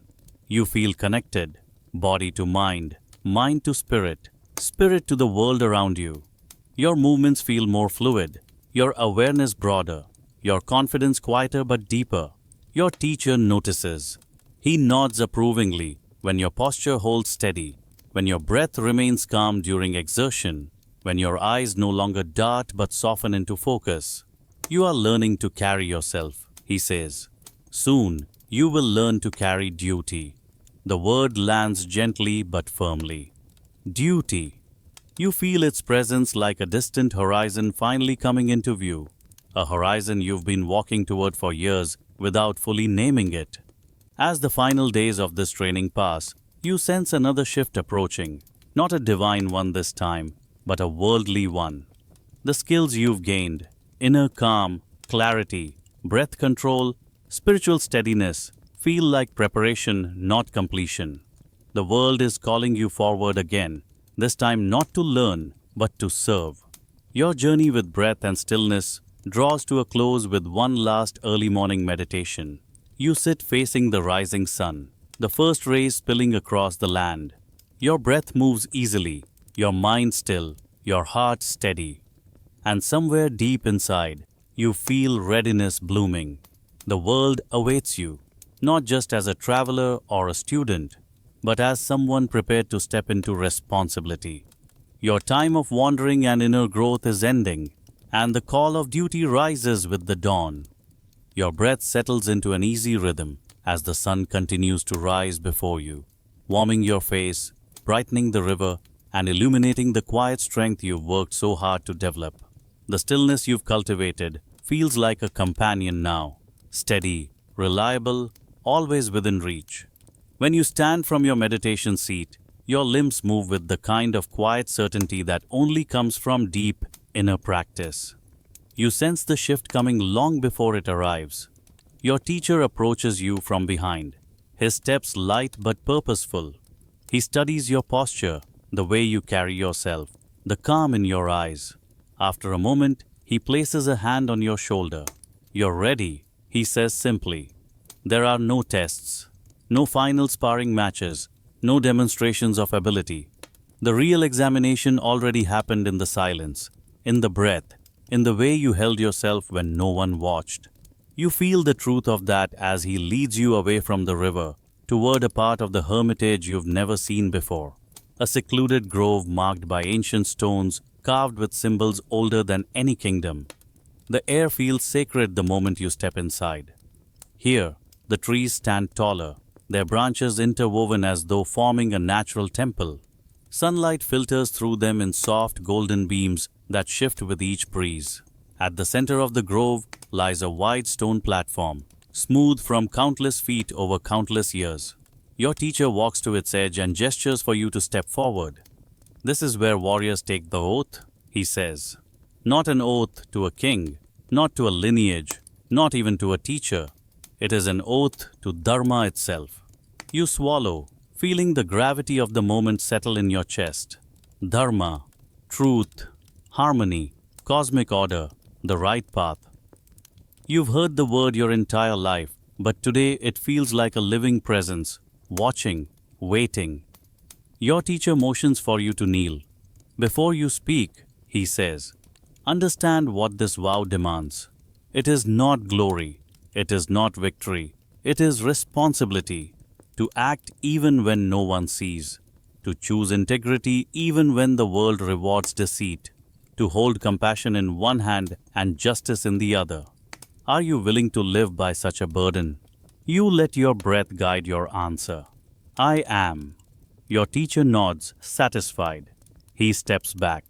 Then speak your oath to the land, to the sky, to the ancestors who walked before you, and to the generations who will walk after. You kneel on the stone, place your hands over your heart, and let the words rise from a place deeper than thought. You don't recite a memorized pledge. You feel it, shaping each sentence as though it has been living inside you, waiting for release. I vow to protect Dharma in all its forms, you say, voice steady. I vow to speak truth, even when silence is safer. I vow to act with honor, not for praise, but because it is right. I vow to defend the innocent, uphold justice, and resist cruelty. I vow to serve not with pride but with humility. And I vow to walk the path of a warrior with courage, compassion, and unwavering integrity. The grove falls silent. Something shifts, not in the trees, not in the air, but in you. A subtle warmth expands through your chest, spreading outward until it reaches your fingertips. You feel as though the earth itself has acknowledged your promise. as though unseen forces have taken your words and woven them into the fabric of your destiny. Your teacher approaches again, placing his palm gently against your bowed head. "Rise," he says. When you stand, you feel taller, not in height, but in presence. The oath has reshaped something inside you. Childhood has slipped quietly away, replaced by the grounded certainty of adulthood. You are no longer a student wandering between lessons. You are a warrior with purpose, anchored by sacred responsibility. Your teacher regards you with a solemn but proud expression. "From this day forward," he says, "you walk not for yourself, but for the world. Duty is your companion now. It will test you, guide you, challenge you, and ultimately define you." You bow deeply, gratitude swelling through you. The air in the grove feels lighter now, as if it approves. As you leave the sacred space, a new awareness fills your steps. Everything you've experienced, childhood under the banyan, sparring in the Gurukul, wandering across Bharat, surviving spiritual tests, hearing the divine whisper, has led to this moment. The oath is the thread that binds all those experiences into a single path. And now, the path turns outward again. Your teacher gives you final instructions for the next phase of your journey. Service. Real service. You will leave the hermitage soon to assist a nearby kingdom, helping maintain peace, guard its borders, mediate disputes, and learn the delicate balance between strength and wisdom. Your heart beats with quiet anticipation as you prepare to move toward this new chapter. The world beyond the grove seems to beckon you. Kingdoms, villages, forests, and people all waiting for the kind of warrior you've vowed to become. With your oath newly etched into your spirit, you step forward into the role you're finally ready to fulfill, and the beginning of your professional service awaits you just beyond the trees. Your departure from the hermitage comes quietly at dawn, without ceremony or farewell crowds. Your teacher stands beside the river as you gather your few belongings, watching you with the same calm presence that guided every step of your training. There are no instructions, no final lectures, only a nod, a gesture that speaks of trust. You bow in return, feeling the weight of your oath settle into you fully, as if the river itself approves of your new purpose. The road ahead feels different now. You're not wandering to learn. You're traveling to serve. Each village you approach, each traveler you pass, each caravan trail you follow feels like part of the world you've sworn to protect. With every step, your oath moves with you, not as a burden, but as a steady flame burning quietly inside your chest. Your first assignment arrives sooner than you expect. Near a bustling crossroads town, you find a group of merchants arguing with the local guard. Their caravan, laden with spices, textiles, and pottery, has been stalled due to rumors of bandits further up the trade route. Fear sharpens their voices, and distrust flickers between them like sparks threatening to ignite. You step forward calmly, offering assistance. At first, the merchants eye you with uncertainty. You're young, traveling alone, carrying no official insignia. But when you speak, the steadiness of your voice and the clarity in your gaze soften their suspicion. "We don't need a sword," one of them mutters. "We need someone who can keep a watchful mind." You smile slightly. Those often go together. Soon you walk alongside their wagons as they set off, oxen groaning against their loads, wheels creaking, merchants whispering anxiously among themselves. Your presence reassures them, though most don't say it aloud. You study the terrain, listen for unusual sounds, and feel for subtle shifts in the air. The training of breath and intuition mingles with your sense of duty, guiding your awareness like a sixth sense. When shadows move strangely near an old ravine, you raise a hand and signal for the caravan to slow. Moments later, a small group of desperate men emerges. Not seasoned warriors, just starving wanderers hoping to intimidate travelers into giving supplies. You step forward with an open stance, weapon sheathed. "There's no need for bloodshed," you tell them gently. "If you need food, speak it honestly." The leader hesitates, surprised. The tension breaks, not from force, but from presence. In the end, The merchants offer a small portion of grain and dried fruit. The wanderers leave without harm. The caravan continues. The merchants quieter now, watching you with new respect. It's your first taste of service. Not glorious, not dramatic, but deeply human. Your next challenge appears in a mountain village torn by a dispute over water rights. Two families stand on the brink of open conflict, each accusing the other of redirecting a shared stream. Tempers flare, voices rise, and old grudges resurface like buried embers bursting back into flame. You listen to both sides, letting your breath steady you. You walk the path to the stream, examine the soil, study the flow, and find the truth buried in the earth itself. A rock slide farther up the hill had altered the water's path naturally. No sabotage, no conspiracy. When you share your findings, the families fall silent. Embarrassment softens into relief. The village elder thanks you with folded hands. Strength is not only in the arm, he says. Sometimes it is in seeing clearly. You realize then how heavy even small responsibilities can feel, how the choices of a single warrior can shift the lives of many. But the greatest test of this early phase comes when you reach a border region known for tensions between neighboring clans. Your role is not to fight, but to watch, listen, and offer presence. Days pass without incident, but the air hums with unspoken hostility. You sit among guards, share meals with villagers, and quietly observe the subtle threads that bind and strain the community. One evening, as the sun drops behind the distant hills, a confrontation breaks out between two young men from opposing clans. Blades flash in the fading light. You move without hesitation, swift, focused, decisive. You disarm them both with minimal force, not through overpowering strength, but through controlled precision. Your breath remains steady even as there's thunder with panic. You speak calmly to them, reminding them of the dangers of letting pride outweigh wisdom. By the time the clan elders arrive, the conflict has dissolved, and the young men stand chastened but unharmed. Later that night, sitting beside a quiet fire, you reflect on the day's events. Service, you realize, is not about exerting dominance or seeking recognition. It is about presence, showing up when needed, stepping back when not, guiding rather than controlling. It is a path of constant balance. As the firelight flickers across your face, you feel the early edges of weariness. Yet it's not the exhaustion of the body. It's the soft weight of responsibility settling deeper into your bones. Protecting dharma means holding countless moments like these together, each requiring compassion, clarity, and courage. You look up at the sky, the stars shimmering like distant guardians. The road ahead is long, and the burdens will only grow heavier.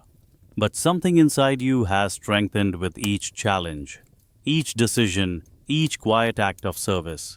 And as you rise the next morning to continue your journey, you feel a new depth forming in you, one that will shape the trials waiting just beyond the horizon. Trials that deepen in ways you've only begun to understand.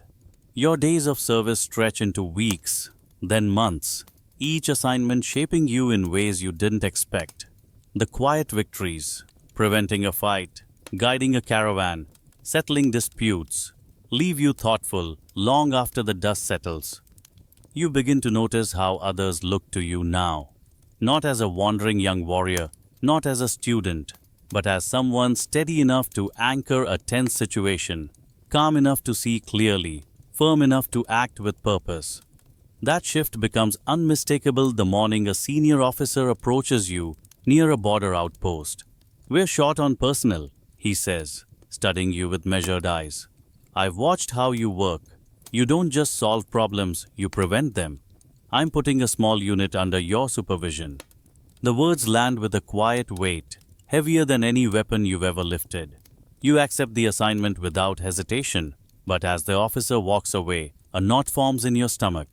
Leading others is nothing like leading yourself. You've trained your mind, your breath, your spirit, but now you must guide people with their own fears, tempers, loyalties, and wounds. Responsibility expands in every direction. Your group is small, 5 warriors, each with distinct strengths and flaws. One is quick-tempered, eager for recognition. Another is calm but cautious to the point of hesitation. Two are brothers who argue constantly but move in perfect sync during practice. The last is quiet, observant, good with a bow but unsure of his own worth.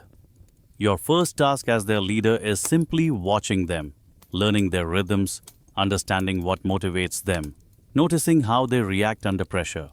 Leadership, you soon realize, is less about giving orders and more about listening. Their first mission with you is to escort a group of scholars traveling through contested territory. The route is long, the terrain difficult, and tensions high. You find yourself constantly scanning the horizon, not for enemies this time, but for signs of fatigue or discord among your team. You pace yourself carefully. You encourage the hesitant one when his steps slow. You redirect the prideful one when his eagerness puts the group at risk. And when the brothers bicker, you intervene gently, turning their arguments into moments for teamwork rather than division. By the time the scholars reach their destination, your unit has formed a quiet, functional bond, held together less by command and more by trust. But the real challenges begin afterward. Word spreads of nearby villages refusing to pay tribute to a regional lord. Rumors twist through the area, stirring unease. You're sent with your unit to maintain peace, not by force, but by presence. It's a delicate balance, one that requires you to mediate between frightened villagers and agitated soldiers who feel disrespected. You speak to both sides, guiding conversations back from the edge of violence. You listen to mothers fearful of losing harvests, elders tired of broken promises, youths tempted to lash out. And you speak to the Lord's representatives, reminding them that rule without compassion breeds rebellion faster than any weapon. Some days, success means nothing more than getting through without bloodshed. Other days, it means leaving both sides slightly unsatisfied, but still standing. It wears on you, not physically, emotionally. Every decision feels like stepping onto a narrow bridge suspended over unseen depths. If you lean too much toward mercy, you risk allowing chaos to spread. If you lean too much toward authority, you risk becoming the kind of leader dharma does not honor. One night, long after your unit has fallen asleep, you sit alone by the dying embers of a fire. The mountains loom at the edge of sight, dark silhouettes against a fading sky. You rub your forehead and wonder, not for the first time, how leaders bear this weight for years, for lifetimes. Your oath echoes back to you, not for praise, but because it is right. You breathe more easily after that. As weeks pass, your unit begins to sense your balance, your steadiness. They look to you not out of fear or obligation, but because they trust that your choices come from clarity rather than ego. You're no longer just carrying your own dharma, you're helping steady theirs as well. But leadership is exhausting in ways training never taught you. The mind tires, the heart stretches, and through it all, you begin to see patterns forming, faint threads connecting disputes, border tensions, shifting loyalties, whispers of alliances forming in the shadows. It becomes clear that the challenges faced by villages and caravans are only surface ripples of something deeper, something moving beneath kingdoms, something that feels like the early tremors of a coming storm. Your teacher once told you that duty reveals truth in stages, and now leadership is revealing truths you can no longer ignore. As you guide your unit toward your next assignment, you feel the political fractures of the land widening just ahead, fractures you will soon witness firsthand, drawing you deeper into the epic currents shaping the future of Bharat. The weeks of leadership continue, each one layering new experience onto your shoulders. You learn to read, not just the faces of the warriors who follow you, but the moods of entire regions, the unease in a marketplace, the stiffness of a village council, the tightness in the voice of a messenger who delivers news too carefully. The land itself feels tense, as though holding its breath. One afternoon, as your unit prepares to report to a regional garrison, a royal courier arrives with urgent orders. His horse is lathered with sweat, his hands trembling slightly as he hands you the sealed message. You're to attend a gathering at the capital, he says. Immediately. The seal bears the crest of a kingdom you've passed through before, one of considerable influence, wealth, and prestige. Yet something in the courier's eyes tells you this summons is not about honor. On the journey there, you notice fewer travelers on the roads, more guarded expressions in villages, and soldiers who speak in hushed tones even when nothing dangerous is in sight. Your unit senses it too. Their conversations grow quieter, their steps more deliberate. When you reach the capital, the signs are unmistakable. Guards stand at attention in full armor, even outside places that normally require minimal protection. Within the palace walls, attendants hurry through corridors with anxious energy, and nobles whisper in corners with glances sharp as daggers. Courtyards once filled with laughter now echo with tension. In the Great Hall, you see why. Two factions of the royal family stand on opposite sides of the room: cousins, uncles, advisors, generals, all wearing expressions carved from stone. At the center sits the king himself, weary and strained, looking far older than when you last saw him. The dispute is already underway when you enter. Voices clash like swords. He refuses to uphold the treaty. That treaty was forged under deception, you know that. Honor demands we follow tradition. Honor does not demand folly. You remain silent, observing the storms of ego swirl through the room. Pride burns in some eyes, fear in others, ambition in more than a few. Each word exchanged is sharp enough to wound. You can feel how close they are to losing control, how easily a single spark could ignite the entire kingdom. A minister notices your arrival and waves you forward. You've served in border regions, he says. Tell us, how does the land fare? The hall falls silent. Dozens of eyes fix on you. You choose your words carefully. There is instability, you say honestly. People sense the fractures. When leaders waver, the land trembles. The king exhales, long and tired. Exactly, he mutters. And still, they pull at the kingdom from opposite ends. The arguments resume, louder now, more frantic. This time you notice something deeper beneath the words.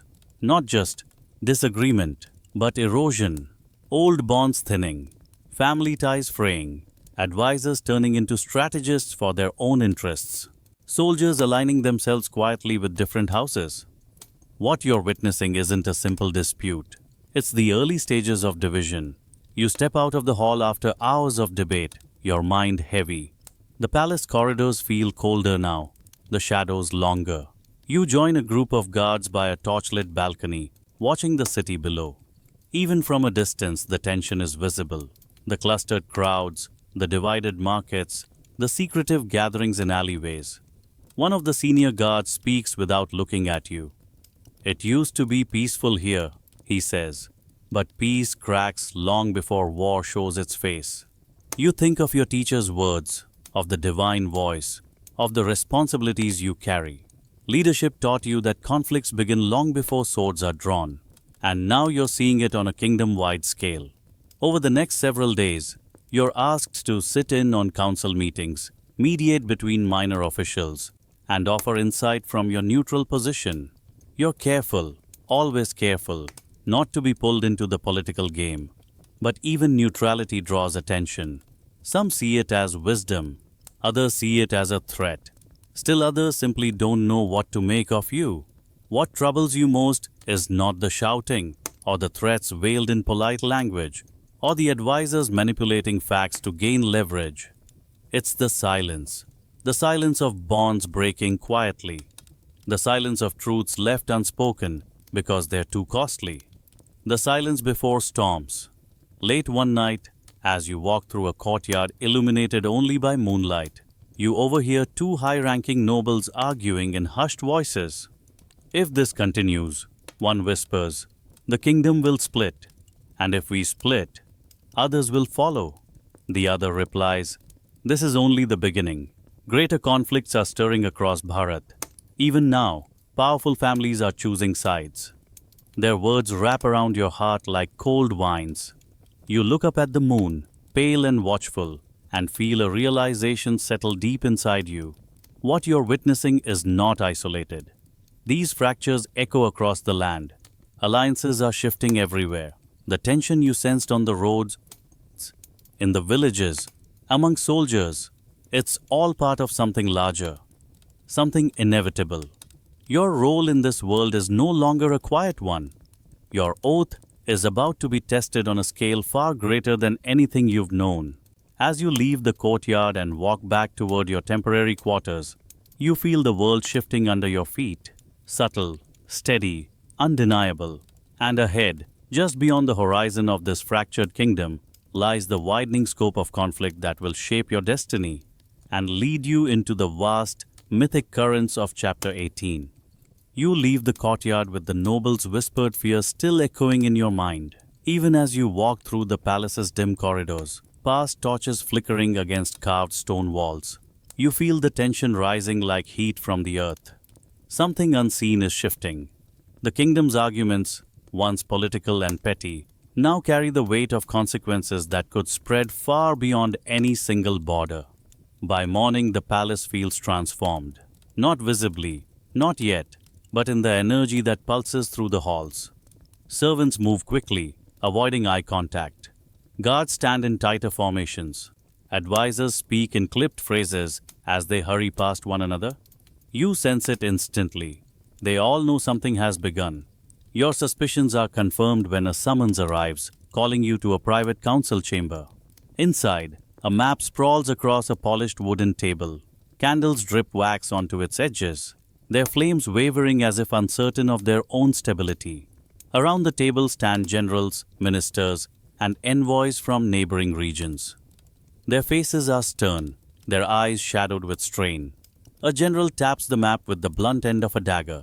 Reports from the northern plains, he says. Unusual troop movements, drills increasing, conscription expanding. Another envoy speaks up. The Western allies have begun stockpiling grain and metal. They claim it's precaution. But precautions of this scale only mean one thing. A third steps forward. Spies confirm secret councils between rival heirs. They're preparing for something, whether we acknowledge it or not. Your chest tightens as you listen. These aren't isolated concerns. They're interlocking pieces of a pattern you've sensed for weeks, now laid bare in ink and urgency. The king turns to you. You've served in volatile regions, he says. Tell us, does it feel like unrest or something more intentional? You consider your words before speaking. The land feels uneasy, you say slowly. People are preparing even before they understand why. Fear travels faster than truth. And that kind of fear is often a sign of pressure building from all sides. The room grows still for a moment, as though everyone knows you've described something they hoped not to admit. When the meeting ends, you step out into the courtyard and find soldiers drilling under the morning sun. The clatter of spears and shields rings out sharply. Their movements are crisp, urgent, not the relaxed training of peacetime, but the sharpening edge of necessity. Officers bark instructions. Recruits move with determination shot through with anxiety. You stand there a while, watching. The sound of practice echoes deep into your bones, as if it's striking some ancient part of you that remembers what great conflicts feel like before they arrive. Later, you walk through the market streets and notice more changes. Merchants argue with unusual intensity. Mothers hold their children closer. Craftsmen work longer hours to fill orders for metalwork. Shields, arrowheads, reinforcements for gates. Travelers whisper rumors. Rival kings meeting at night. Old alliances fraying. Omens seen in the sky. And messengers. So many messengers. Riding hard. Riding fast. Riding as if time itself is shortening. At dusk, as you sit with your unit near a small fire, one of your men speaks quietly. Do you feel it? He asks. As if the air itself is waiting? You nod. Yes. A storm is forming, not of wind or rain, of choices. He studies your face. Will we be drawn into it? Your answer is soft but certain. No one will be able to stay outside it. As night descends, the palace holds another emergency council. You stand guard this time outside the hall, listening to distant voices rise and fall behind the closed doors. Though you cannot hear the words, Their intensity reaches you like a vibration in the stone floor. Even the torches seem uneasy, their flames bending unpredictably as if the air is pulsing. When the doors finally open, ministers exit with haunted expressions. A few stop to pray at statues lining the hall. One elderly advisor mutters, "We are walking into the age the rishis warned of." You step out into the courtyard, needing breath, needing sky. The moon hangs low and wide, pale as bone. A cool wind sweeps past, carrying the scent of dust and distant fires. For a moment you stand still, letting the weight of everything settle into your heart. You are not yet in the center of the conflict, not yet in its blaze, but you are at its edges, feeling the first tremors, seeing the first cracks, sensing the enormous tide pulling the world toward a threshold that cannot be avoided. Your oath feels heavier tonight, and yet more necessary than ever. As you walk back through the sleeping city, torches casting long shadows at your feet, you know these early warnings are only the beginning. The forces moving across Bharat are gathering, aligning, strengthening. You'll soon witness them in full, as they start shaping not just kingdoms, but destinies, including your own. And with each step forward, you feel the storm drawing closer, pulling you deeper into its unfolding heart as the world prepares for what chapter 19 will bring. The days that follow feel heavier, as if each sunrise adds another layer of weight to your chest. Rumors have transformed into strategies. Nervous whispers have become orders. The vague unease shadowing the kingdom now takes solid shape in the form of preparations. Vast, urgent, unmistakable. You find yourself standing at a threshold between what the world has been and what it is rapidly becoming. Your unit is assigned to a frontier outpost where soldiers gather in increasing numbers. What was once a peaceful watchtower is now a hive of activity. Smiths hammer metal from dawn until long past dusk, sparks flying like fireflies. Couriers rush in and out with scrolls sealed in crimson wax. Lines of recruits arrive, some eager, some trembling, some trying to hide both eagerness and fear behind stiff expressions. You stand among them, absorbing everything with a steady gaze. A senior commander places a list in your hands. "You're responsible for this group," he says. "Train them, harden them, prepare them." You scan the names: farmers, merchants' sons, former guards, wandering youths seeking purpose. They look to you with a mixture of hope and apprehension. Leadership suddenly feels heavier than any armor. These are not seasoned warriors. They're ordinary people thrown into extraordinary times. Training begins at dawn. You guide them through stances, footwork, shield formations, defensive strategies. Some stumble, some struggle, some surprise you with hidden talent. Others break down under the strain and must be rebuilt, not through discipline alone, but through quiet conversation, reassurance, and reminders that courage is not the absence of fear, but the choice to keep moving despite it. You spend long hours correcting grips, steadying trembling hands, teaching them how to breathe through panic, how to stay grounded when their instincts want to scatter. War, you tell them, is not won by the strongest arm, it's won by the calmest mind. Your divine training echoes through your words and actions, each lesson shaped by breath, clarity, and purpose. Slowly, your recruits begin to understand. Slowly, they begin to trust themselves. When you're not training soldiers, you're reinforcing defenses. You help strengthen the watchtowers with layered-in stone and timber, organize supply caches, and oversee patrols along the forest line.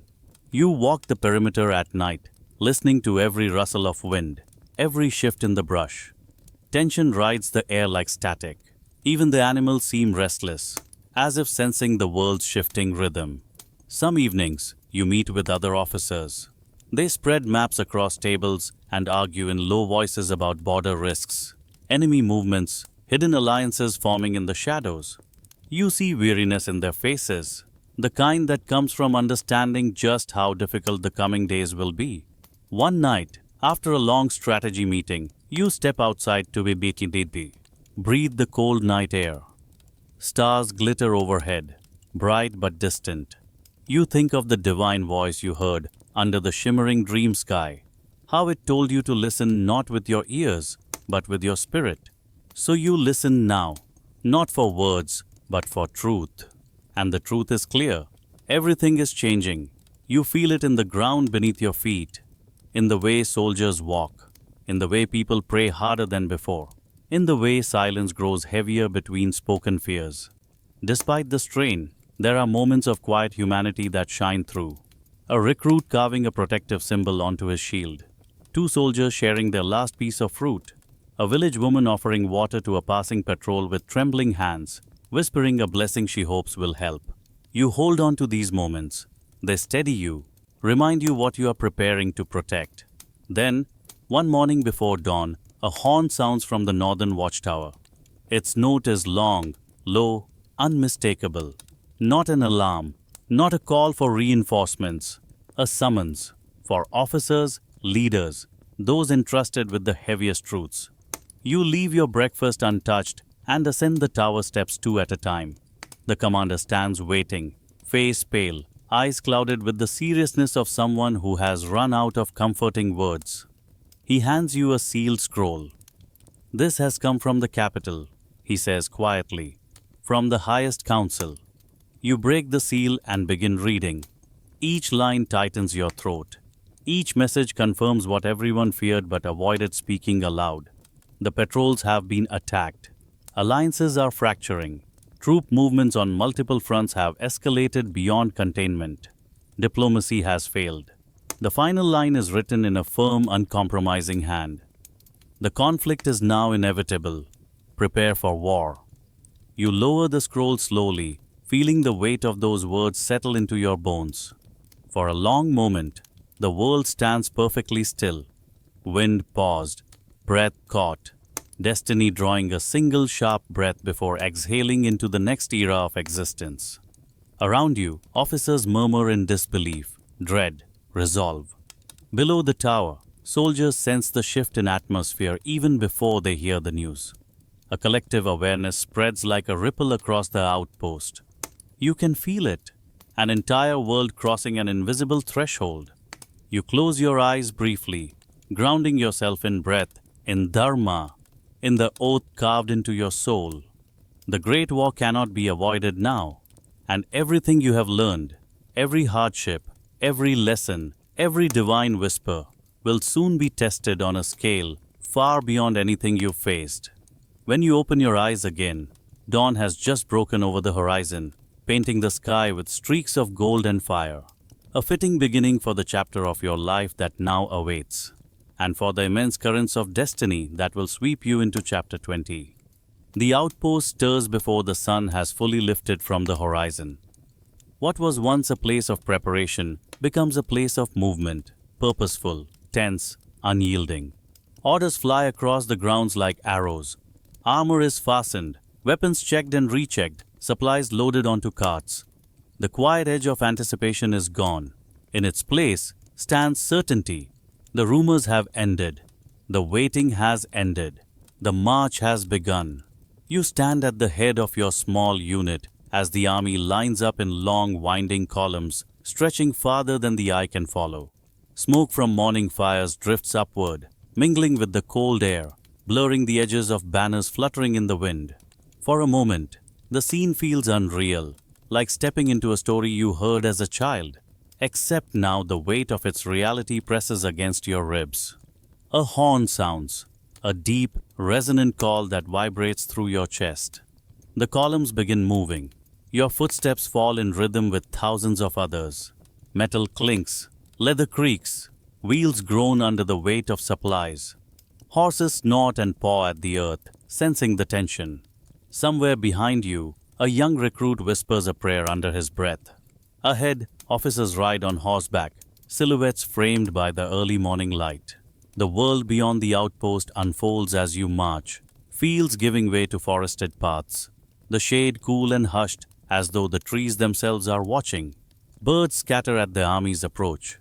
Streams ripple with hurried movement, as if even the water seeks to avoid the coming storm. Every mile brings you closer to Kurukshetra. You can feel it, not just in the growing tension around you, but in the land itself. The air grows heavier, thicker. The sky seems to dim even when clouds do not block the sun. It's as if time stretches strangely here, pulling you towards something ancient and immovable. During rest stops, you observe the soldiers around you. Some sharpen weapons with grim focus. Others stare at the horizon, faces pale with unspoken fear. A few laugh too loudly, trying to drown out the truth rising in their chests. Leadership has taught you to see these things: the cracks, the bravado, the silent trembling beneath armor. One evening, as the army sets camp along a river, you find yourself sitting alone at its edge. The water flows steadily, carrying leaves, small twigs, reflections of the sky. Your mind drifts back to the oath you took in the sacred grove, to your teacher's calm eyes, to the divine whisper that still echoes in your heart. You wonder what it will feel like to stand in the heart of a battle shaped by generations of pride, prophecy, and fate. You wonder who you will be on the other side of it, if there will be another side at all.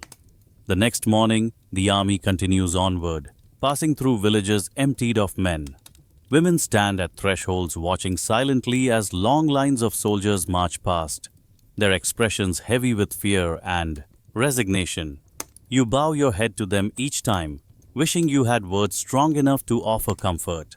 But sometimes silence carries more respect than speech. As the days wear on, your unit grows closer. You share meals, stories, moments of quiet understanding. Even the newest recruits begin to hold themselves differently, still afraid, but steadier.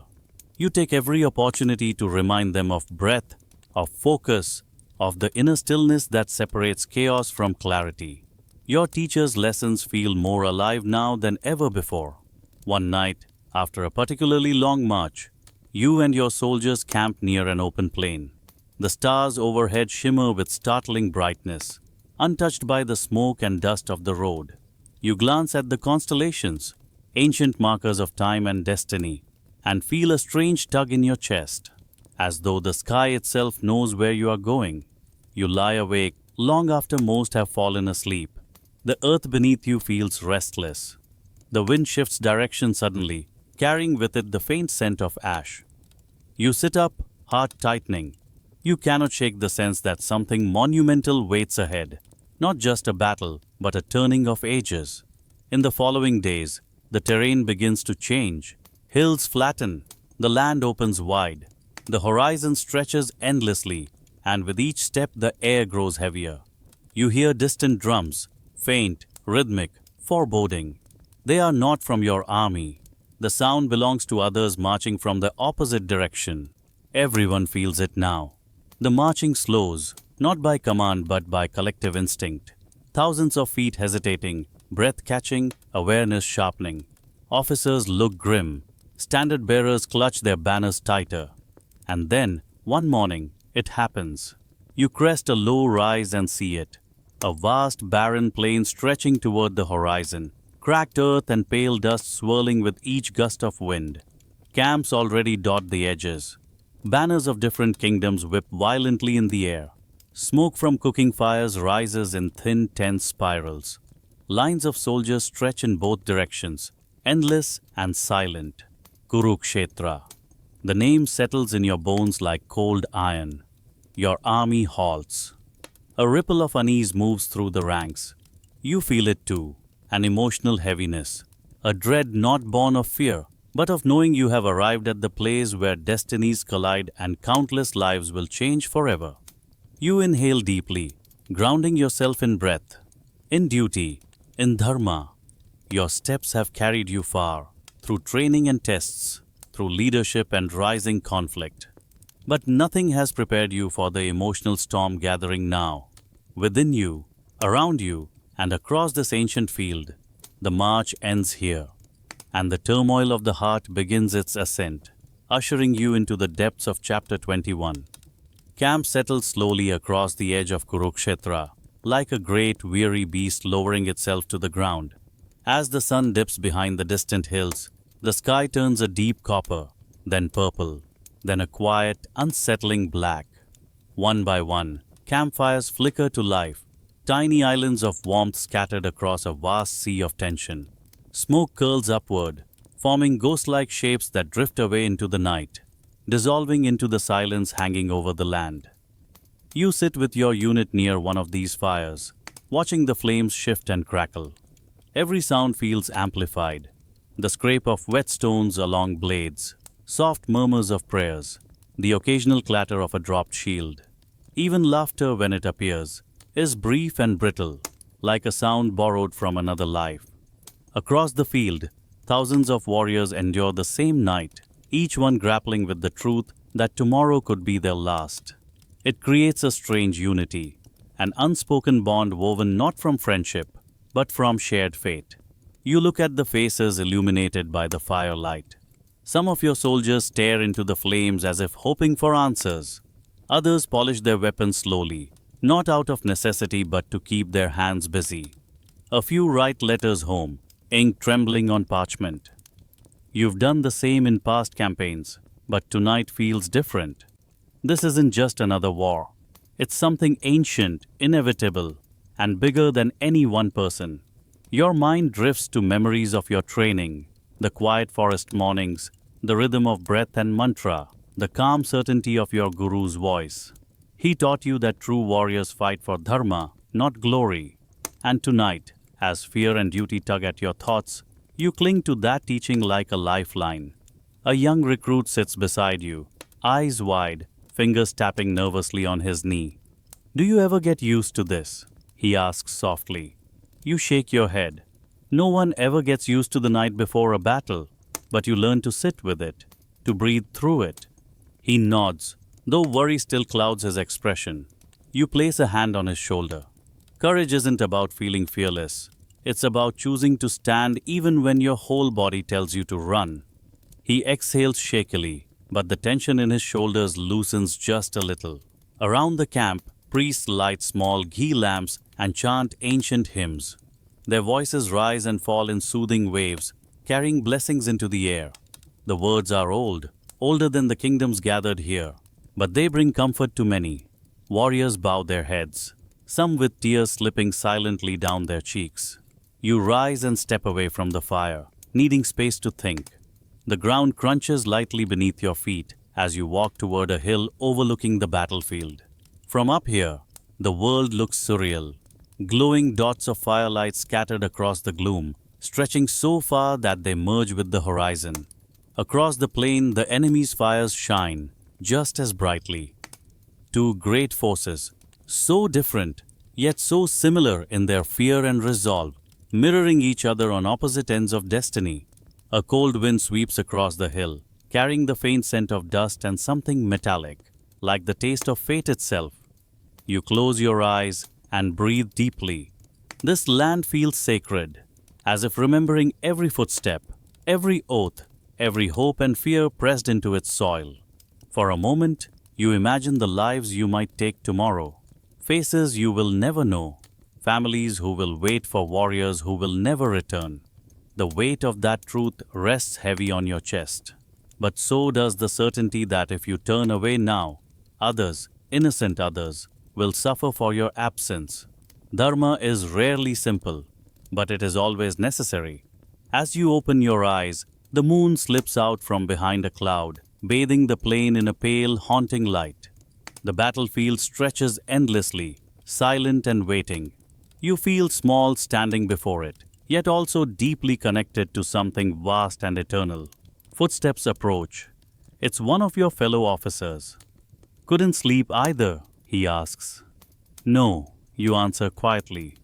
"None of us can," he says, joining you at the edge of the hill.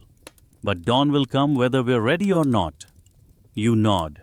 The two of you stand in silence, watching the moonlit plain. It feels like standing on the edge of a great truth, not yet spoken, but impossible to escape. Eventually you return to your unit. Many have drifted into restless sleep, curled under blankets, swords within reach. Others sit awake, gazes unfocused, lost in private battles of the mind. You settle down beside them, letting the warmth of the dying fire brush against your skin. Even sleep, when it comes, feels light and uncertain, more like drifting than resting. Somewhere in the night, a single conch sounds in the distance, a slow, mournful note that ripples through the camp like a shiver. Not a call to arms, not yet, just a reminder. Morning is coming, and with it, the thunderous arrival of fate. You close your eyes once more, grounding yourself in breath, preparing your spirit for whatever the dawn will reveal. As you begin to step toward chapter 22, dawn doesn't arrive gently. It tears across the sky in a blaze of red and gold, like a warning written in fire. Even before the sun fully rises, horns echo across the camp, long urgent blasts that ripple through every tent, every sleeping mind, every trembling breath. You sit up instantly, heart pounding in a strange mix of dread and readiness. Around you, your soldiers scramble to their feet, fastening armor with shaking hands, gripping weapons they prayed last night they would not have to use. The night before felt like the world holding its breath. Morning is the exhale. You stand, steadying yourself. Despite the rush of adrenaline, a strange calm settles at the center of your chest, a stillness carved from years of training. You feel every lesson your guru ever whispered ignite within you. Breath, focus, presence. These become your anchors now. A messenger runs past your tent flap shouting, "Form ranks! To the eastern ridge, move!" You grab your bow, fasten your bracers, and step out into the storm of motion. The battlefield is alive long before the fighting begins. Chariots thunder into position. War drums beat in powerful unending rhythms. Dust swirls beneath thousands of feet, rising in great clouds that turn the horizon into a shifting blur. Across the plain, the opposing army forms its lines, vast, shimmering, deadly. You take your place at the front of your unit. Your recruits stand behind you, faces pale but determined. You give each of them a brief nod, letting your eyes say what words cannot. Stand firm. Stay with me. Trust yourselves. Then suddenly, the conch sounds. The world shatters. Arrows scream across the sky in dark waves, blotting out the sun for a heartbeat. Shields rise instinctively. Metal rattles. Horses rear. The earth trembles beneath the force of thousands surging forward. The first clash crashes like thunder, shields slamming, swords ringing, voices screaming, drums pounding in your bones. You move before thought can form. Your bow lifts, string draws, breath steadies. You release. Your arrow flies true, cutting through the chaos. Another follows, and another. Fear nips at the edges of your mind, but clarity burns brighter. Every inhale sharpens the world around you. The glint of sunlight on blades, the surge of bodies advancing, the roar of battle building into something monstrous and alive. A chariot wheels past you, slicing through your formation. You pivot, grabbing a soldier who stumbles in its wake. "Stay close!" you shout above the noise. He nods, throat tight, but keeps his footing. The front lines crash together with brutal force. Swords flash, shields splinter. Dust fills your lungs as you launch yourself into the fray. Training takes over completely now. Every step is instinct, every movement intentional. You duck beneath a swinging mace, sweep your blade upward, twist away from another strike. You feel simultaneously exposed and invincible. Fragile flesh wrapped in the fire of purpose. Somewhere to your left, a recruit cries out. You spin, blocking the blow aimed at his chest and countering with a swift strike that sends his attacker reeling. "Focus," you urge him. "Remember your breath." He nods shakily and steadies. As the fighting swells, moments stretch strangely. Time feels both fast and slow, chaotic motion wrapping itself around pockets of absolute clarity. You see faces contorted in rage, in fear, in determination. You see blades catch the red morning light and reflect it like sparks. You hear prayers muttered in desperation, battle cries torn from throats, the grunt of impacts carried on the wind. Then, for a brief second, silence finds you. You aren't sure why. Perhaps the battle shifts, or the noise falls away behind you, but everything softens. Dust drifts through the air in golden haze. Bodies move as though in water. Your heartbeat slows. You feel a strange awareness blooming in your chest, ancient and luminous. It feels like stepping outside yourself, like seeing the battlefield from above, like recognizing that this moment is part of a far greater rhythm than any one warrior can comprehend. Then a horn blares nearby, sharp and urgent, snapping the world back to speed. Your unit begins to falter under the weight of the enemy's assault. You call out, rallying them, repositioning them, guiding them through the madness. You see courage spark in them, real courage, the kind born not from confidence but from necessity. The sun climbs higher, and the battle only intensifies. Sweat stings your eyes. Your arms ache. Yet still you push forward, carving a path through the frenzy. A strike grazes your shoulder, sending pain flaring down your arm, but you grit your teeth and keep going. Pain is nothing new. It is a familiar companion in times like these. Hours feel like minutes. Minutes feel like lifetimes. At some point, the opposing force pulls back slightly, regrouping.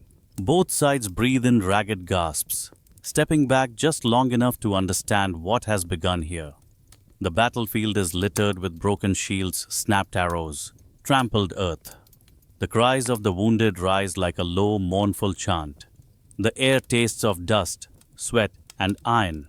Your soldiers gather around you, exhausted, bruised, trembling, but alive. You look at them and feel a swell of fierce pride. Today tested them in ways they has never imagined. And yet, they endured.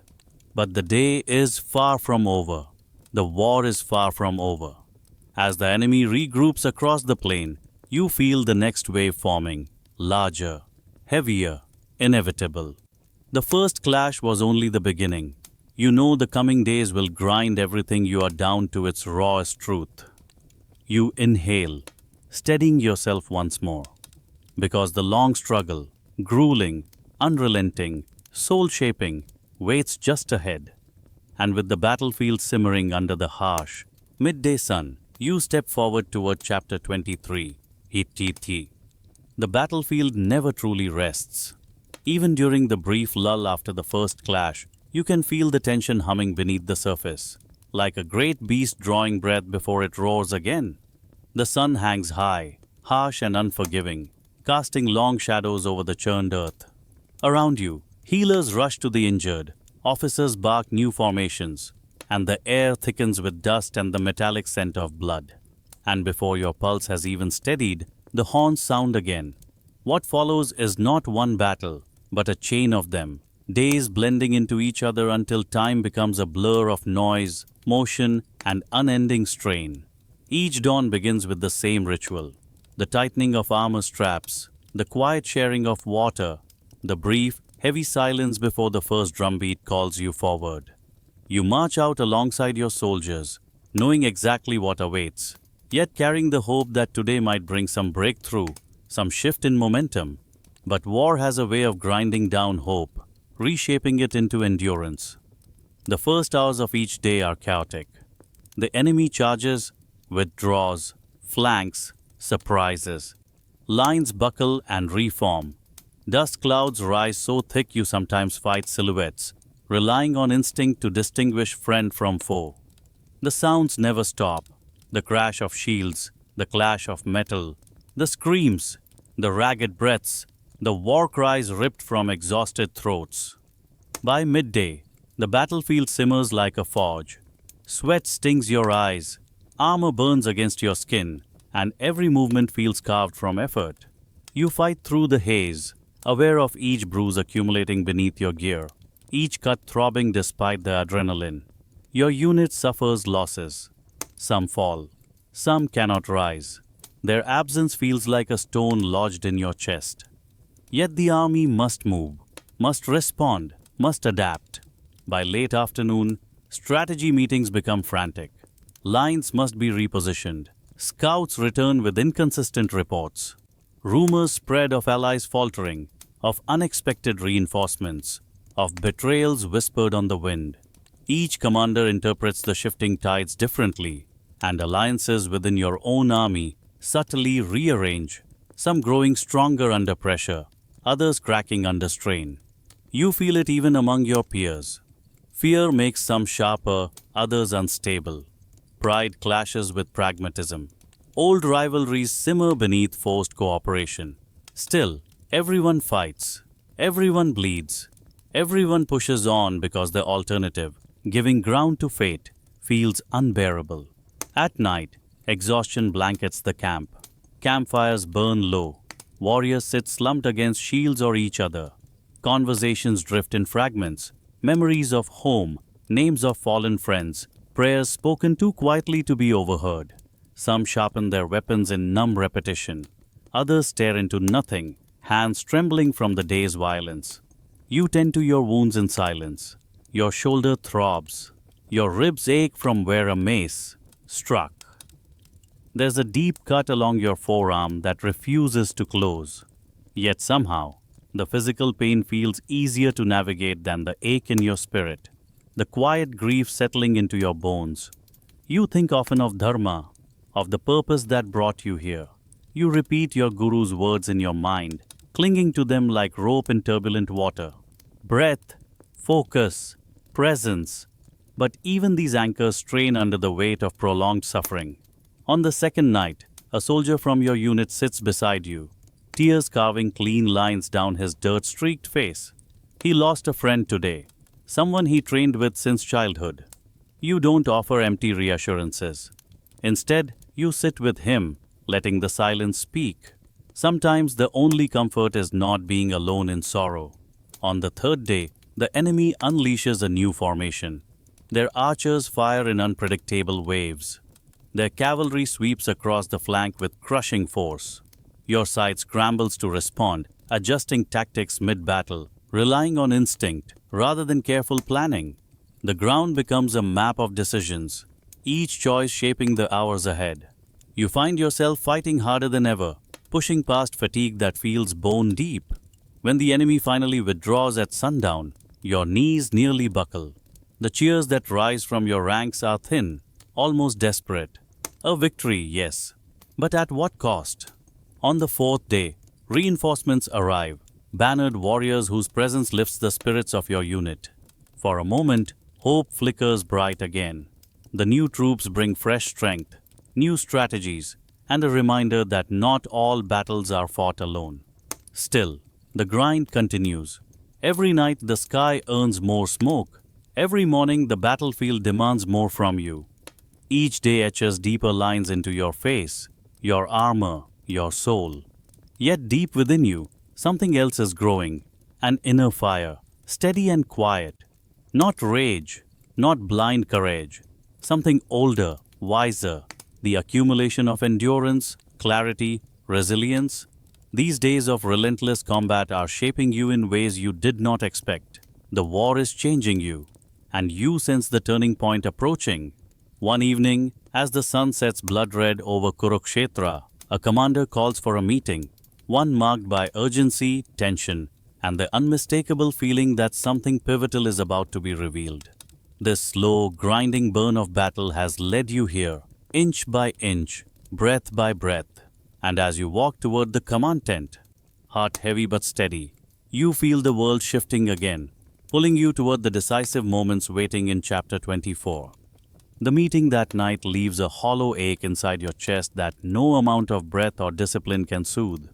When you step back out into the cool air, you feel older, stretched thin, as though the war has been carving pieces from you with every passing day. The faces of the commanders were grim, their voices strained, and the news they shared only confirmed what your heart already suspected. The tide of the war is shifting in ways no strategy can soften, and soon after, the losses begin to strike closer. At first, it's a soldier from your unit, a quiet young man who always offered his rations to others before eating himself. He falls in a clash that lasts only moments, a blur of movement you barely catch. By the time the dust clears, he's gone. You kneel beside him in the heat of the battlefield, fingers brushing the back of his hand still warm. His eyes stare past the sky, unblinking. You whisper a blessing for him, though your voice trembles. You want to grieve right then, but the battle drags you forward. There is no room for stillness when survival demands motion. You rise, heart heavier, and keep fighting. 2 days later, you lose someone even closer. Your mentor in the battlefield ranks, a seasoned warrior who guided you through early campaigns long before this great war, takes a spear to the ribs while protecting a group of younger fighters. You carry him back behind the lines, refusing to let anyone else bear the weight. He coughs blood but tries to smile. "You've grown," he rasps, "stronger than I ever expected." You shake your head, unable to speak. He touches your arm with surprising steadiness. "Make it mean something," he says quietly. "Every loss, every hardship, carry them with honor." And then, like a lamp flame shuddering in a breeze, he's gone. You sit there long after the healers cover him with a cloth. The sounds of war seem distant, muffled, as though the world itself has stepped a little farther away from you. Something shifts inside your chest, a slow crack forming where certainty used to lie. But war doesn't pause to let you mend. That night, you return to camp with your unit. The firelight flickers against tired faces. No one speaks much anymore. Laughter has vanished entirely from these nights. Instead, warriors sit hunched forward, elbows on knees, staring into flames or into nothing. You feel their grief pressing against your own, everyone carrying invisible weight. The next morning brings another blow. One of your closest companions, someone who trained beside you since the earliest days of the Gurukul, doesn't return from the front. When his body is carried back, you find yourself unable to breathe. Memories flood you in a rush, the two of you racing beneath banyan trees, practicing together under the watchful eye of your teacher, whispering dreams of future glory you now realize were far too naive. You sink to your knees beside him. The world feels painfully sharp, and for the first time since the war began, tears fall freely. They drop onto the dust, disappearing instantly, as if even the ground refuses to hold them for long. That evening, you wander away from the camp, needing air, needing space, needing anything that isn't grief pressing against grief. The sky stretches vast and uncaring overhead. You walk until you reach a small rise overlooking the plain, where the moon casts a pale glow across the broken world.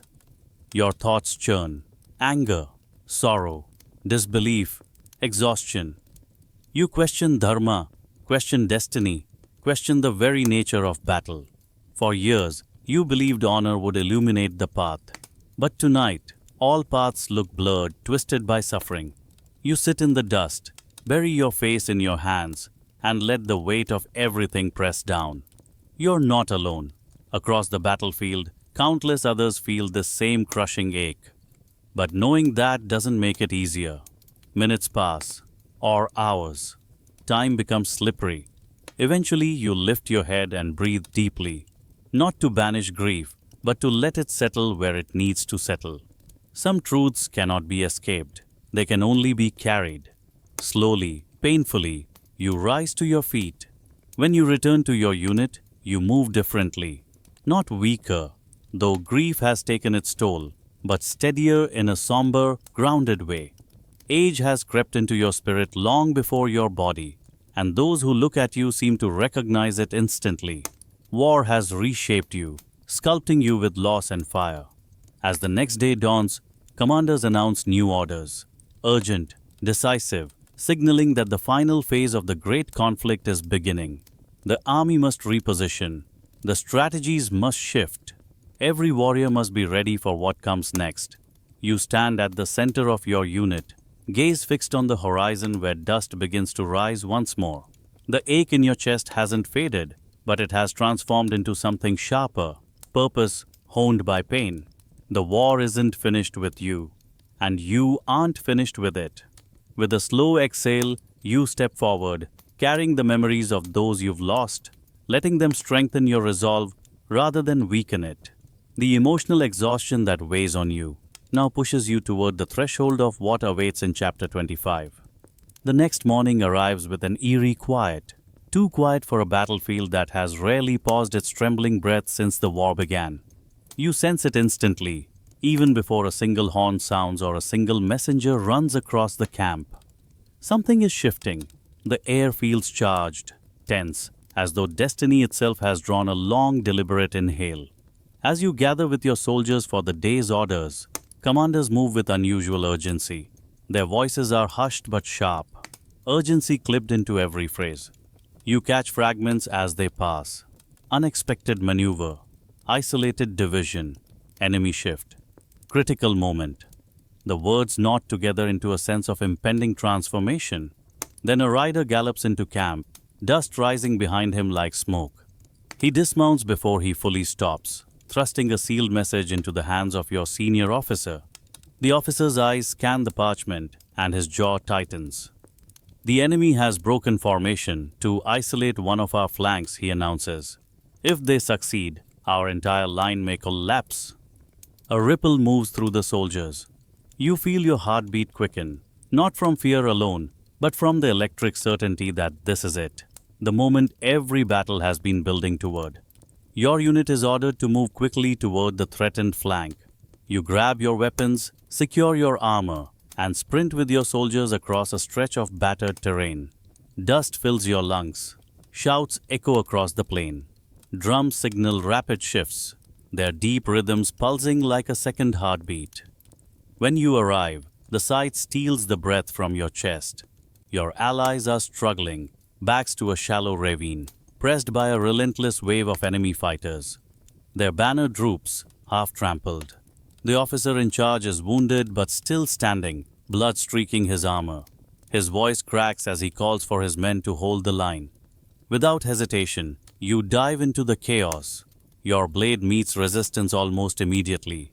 You strike, pivot, block, breathe. Every motion a single note in a violent, unbroken rhythm. Your soldiers flood in behind you, forming a wedge that pushes the enemy off balance. The tide shifts just enough for your allies to catch their breath. But you know, the real threat hasn't revealed itself yet. A low rumble rises across the field. A sound you felt rather than heard in past battles, but never like this. When you turn, you see a figure emerging from the enemy ranks on a massive chariot pulled by white stallions. Armor gleams.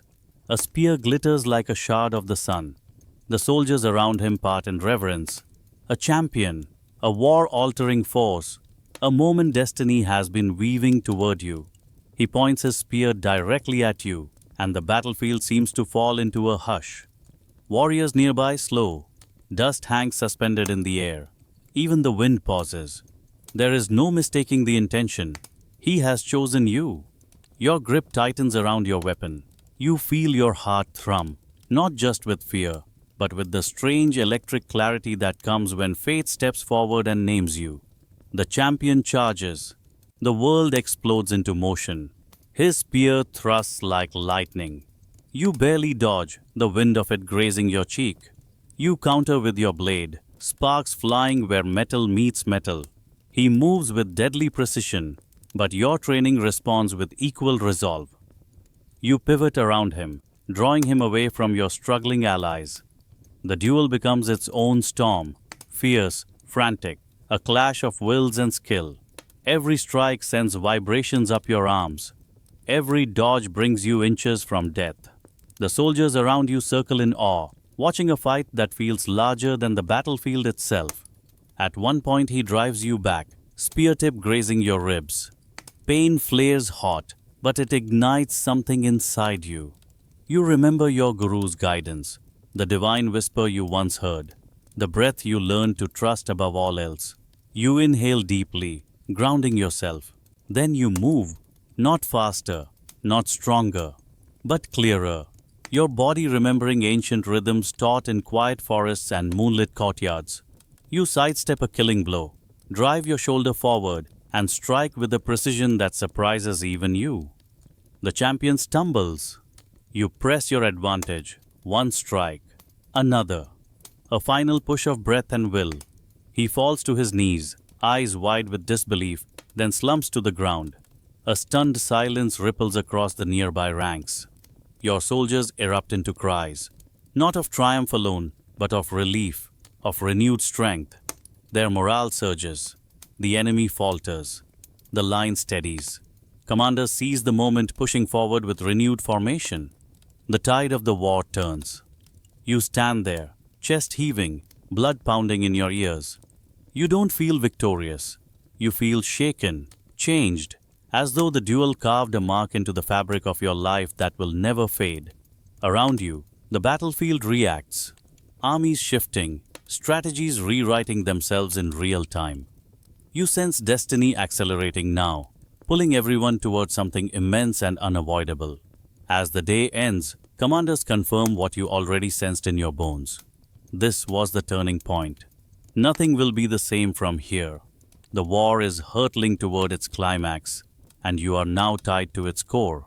With your ribs aching, your weapon heavy, and the sky blazing in colors of fire and dusk, you know the path forward leads straight into the final confrontation, the storm waiting in chapter 26. The night after the duel feels strangely hollow. Warriors celebrate, but their cheers sound thin, stretched, almost brittle. You sit apart from the noise, ribs aching, hands trembling from the intensity of what happened. You should feel triumphant, yet all you feel is the strange stillness left behind when destiny brushes past you. The air is thick with dust and smoke, and somewhere in the distance, you hear quiet sobbing from someone who has lost yet another friend. Victories here are never clean. Before dawn, a messenger arrives with an urgency that immediately cuts through the camp. All commanders and captains, assemble. The final assault begins today. The final day. The words settle over everyone like a shroud. You stand quickly, ignoring the pain in your side. Around you, your soldiers rise slowly, moving like old men, exhausted, bruised, but determined. Even the sky seems subdued, a pale gray stretching endlessly across the horizon, as though it too understands what is coming. When you reach the command tent, the council's faces confirm the truth. Today isn't another clash. Today is the culmination of everything, the strategies, the bloodshed, the omens whispered by priests and seers. The enemy has consolidated all remaining forces for one decisive strike. There will be no gradual build-up, no scattered skirmishes. The war will either end today or tear both sides apart entirely. You return to your unit, heart pounding in a slow, heavy rhythm. Your soldiers gather around you. Their faces are drawn but calm. They know. You don't need to give a long speech. Words feel unnecessary in moments like this. Instead, you look at each of them, holding their gaze. We survive together, you say softly. We stand, we breathe, and we do not break. No matter what happens out there. A few nod. Others press fists to their chests in silent promise. As the sun rises, drums shake the earth. Two armies march forward, each step echoing across the plain like thunder. You feel the tremor in your bones. Dust billows upward, turning the world into a hazy golden blur. The banners of your kingdom whip wildly in the wind. Opposite them, the enemy banners snap like angry flames. Then, without warning, a deafening conch splits the sky. The war's final day begins. The first impact feels like the collision of mountains. Chariots crash together in a wild frenzy. Archers unleash volleys so thick they look like swarms of blackbirds. The clash of iron on iron rings out across Kurukshetra in a relentless, punishing rhythm. You move with your unit through the chaos, blade flashing in arcs of silver. Every step is a decision. Every choice feels heavier than the last. Strike here, defend there, pull a soldier from danger. Take a blow meant for someone else. Fate feels tangible, like a current pulling you towards something unseen. Hours blur. You lose track of time entirely. The battle surges in waves. Fierce charges followed by pyapi, desperate retreats. Moments where you think victory is near, and moments where everything seems seconds from collapse. Dust coats your tongue. Sweat drips into your eyes. Pain pulses with each heartbeat. At one point, your line nearly breaks. A massive war elephant charges toward your unit, tusks dripping with blood, its rider screaming commands. For a moment, fear threatens to seize you. Then instinct takes over. You signal your archers, guiding them with sharp gestures. A volley of arrows flies, precise and devastating. The beast falters, collapses, and your unit surges forward to stabilize the formation. But every success costs something. As the day deepens, you see more faces fall. People you know, people you trained, people you shared food with. Some collapse in your arms. Some fall too far away for you to reach. You force yourself to keep moving, even as grief claws at your ribs. The sky darkens strangely as afternoon fades. Clouds gather, heavy and low, as though the heavens themselves come to witness the end of an age. Thunder rumbles, swallowed by the roar of combat. Near dusk, you're thrown from your feet by a massive impact, an explosion of force as two great warriors collide nearby. Dust blinds you. Your ears ring.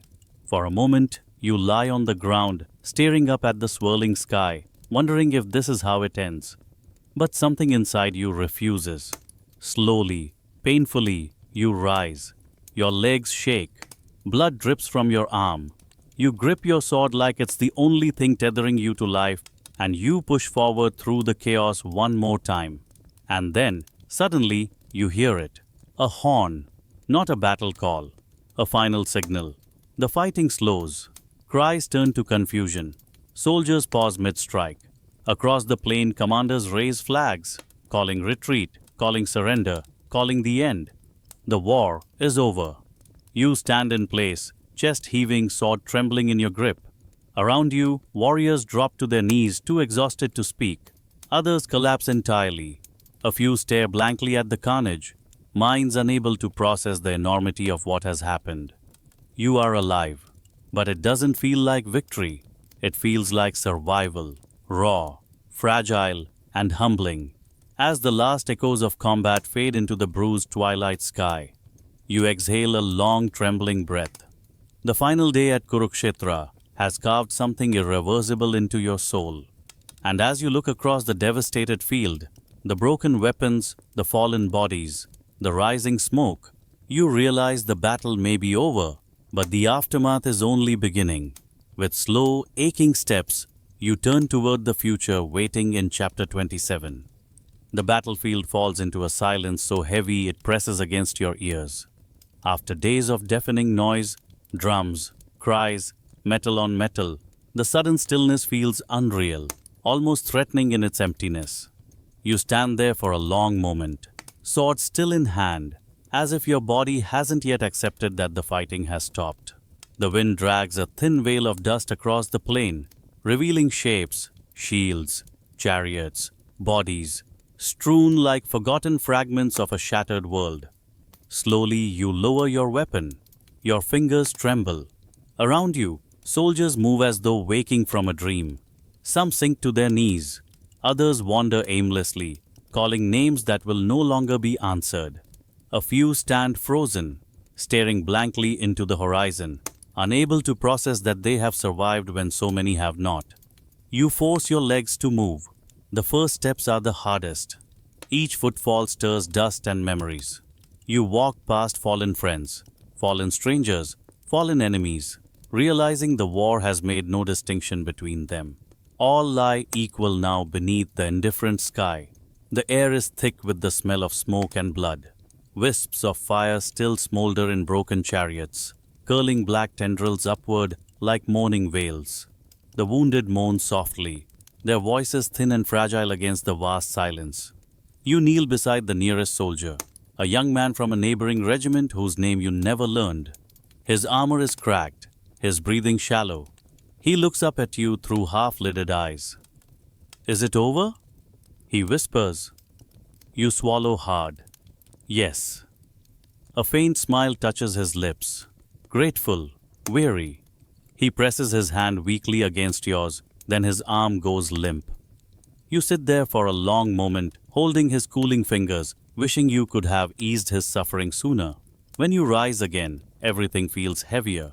You begin helping where you can, calling for the healers, binding wounds with strips torn from your own robes, lifting the injured onto makeshift stretchers. Your soldiers join you silently, each carrying some private grief, each moving with a reverence that wasn't there before. The battlefield is no longer a place of combat. It has become a sacred space of passing, of final breaths, of whispered prayers. You come across a familiar figure and pause. One of your closest comrades lies curled on his side, eyes closed, his hand still gripping his sword.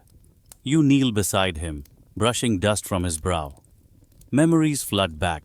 Shared laughter during training, whispered jokes during long marches, promises made around campfires.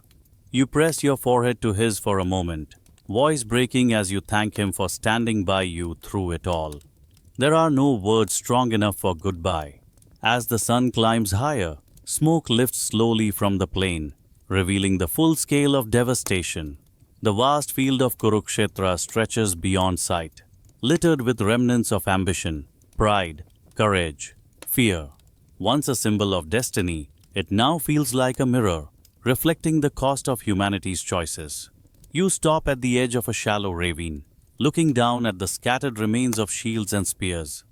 A bitter question rises in your chest, one you've avoided for days. What does victory even mean? Your army stands. The enemy has fallen back. The war is over. But as you look around at the brokenness, you feel no triumph, only a hollow ache and a deep, unsettling uncertainty. Is victory worth this silence? Is survival enough to call this peace? You sink down onto a battered boulder, letting your gaze drift across the plain. The sky is brighter now, washed clean by wind and light, as though the heavens have decided to move on, even as the earth below struggles to understand what happened. You close your eyes. All around you the quiet grows thicker, not empty, but full of unspoken stories, regrets, prayers. It wraps around you like a heavy cloak. For the first time since the war began, you allow yourself to stop, to breathe without urgency, to feel everything you've been pushing aside. In this stillness, something inside you shifts. A realization begins to form, not sharp, but soft, like the first light before dawn. You sense that answers won't come from strategy or strength or even memory. They will come from something deeper. A spiritual turning point is approaching. You can feel it in your heartbeat, slow and heavy, in the wind brushing against your face, in the way your spirit seems to tug gently towards some unseen horizon. You rise once more, exhausted but no longer numb. There is more to understand, more to confront, more to heal. And so, with the battlefield quiet behind you and questions gathering like clouds on the edges of your mind, you begin walking toward reflection, toward truth, and toward the awakening waiting in chapter 28. You leave the battlefield long after the last wounded have been carried away and the final rites have been whispered into the settling dust. The silence clings to you as you walk, following no road in particular, only the faint pull inside your chest urging you away from the noise of camp, away from command tents and victory proclamations, away from the shattered plain that still echoes with ghosts. Your feet carry you toward the forests that border Kurukshetra, tall trees rising like solemn guardians. Their shadows stretch long and cool across the earth, offering a kind of stillness you haven't felt since before the war began. As you step beneath the canopy, the world shifts around you. The air thickens with the scent of damp soil and leaves. Birds call softly from hidden branches, and the constant hum of battle finally fades into nothingness. For the first time in weeks, maybe months, you breathe without fear. And yet, peace doesn't find you easily. You walk deeper into the forest until you reach a narrow trail, half overgrown, leading toward the foothills where hermits and sages are said to live. You follow it with slow, uncertain steps. The world feels different now, not just the land, but you. Something inside you has cracked open, letting in questions you once believed you already understood. Dharma, honor, purpose, all of it floats in fragments, searching for a new form.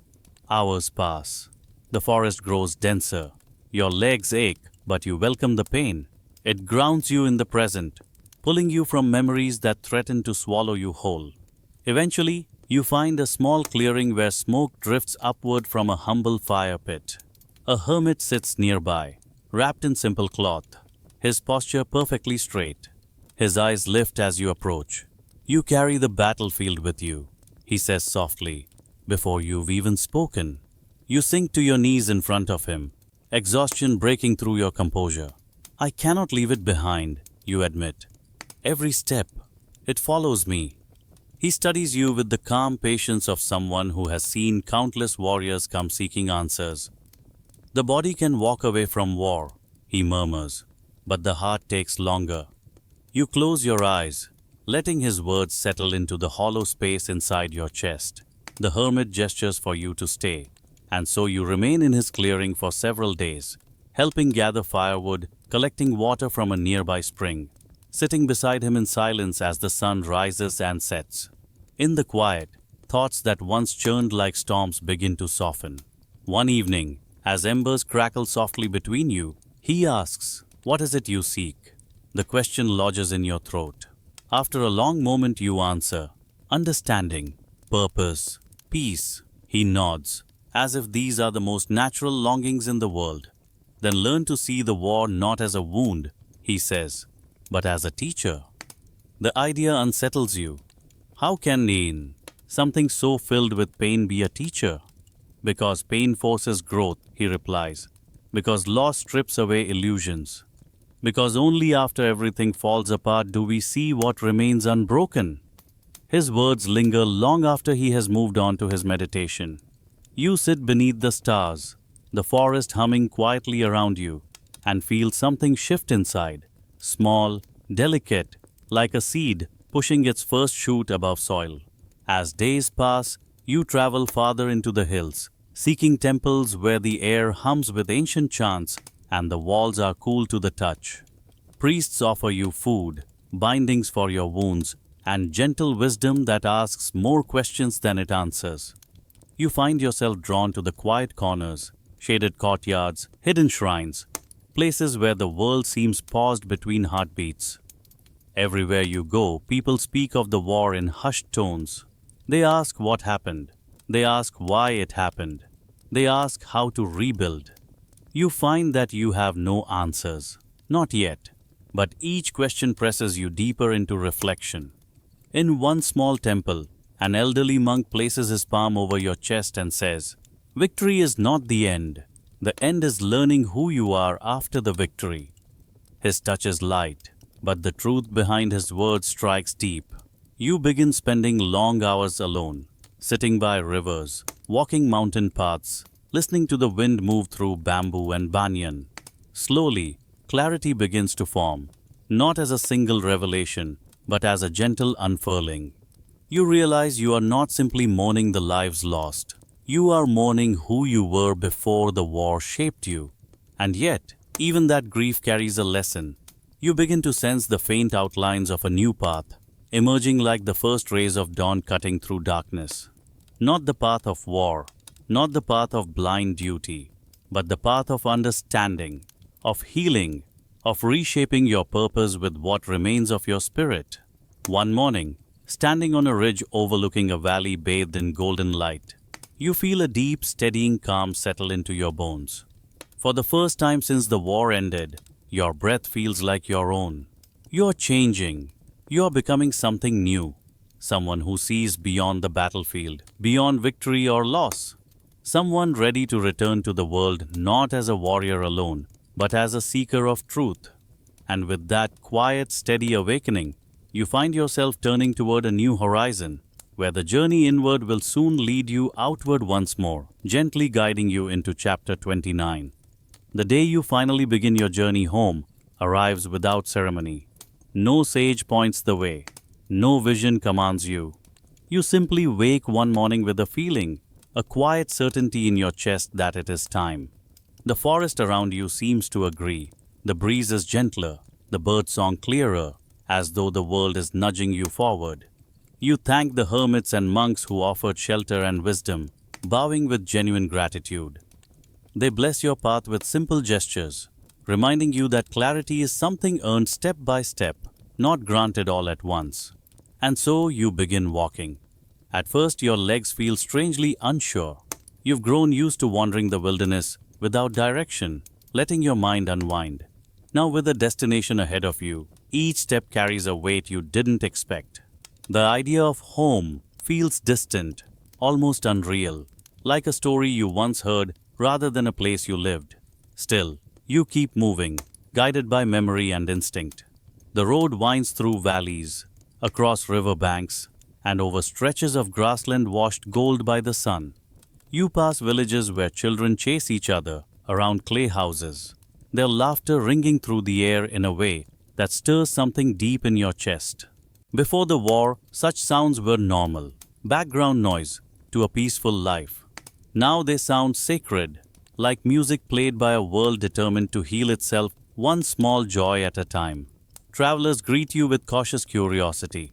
Some recognize your armor, your bearing, your weary eyes. They ask whether the war truly ended, whether peace is real. You answer softly, careful not to burden them with the full truth. Peace is real, yes, but fragile, delicate, needing protection.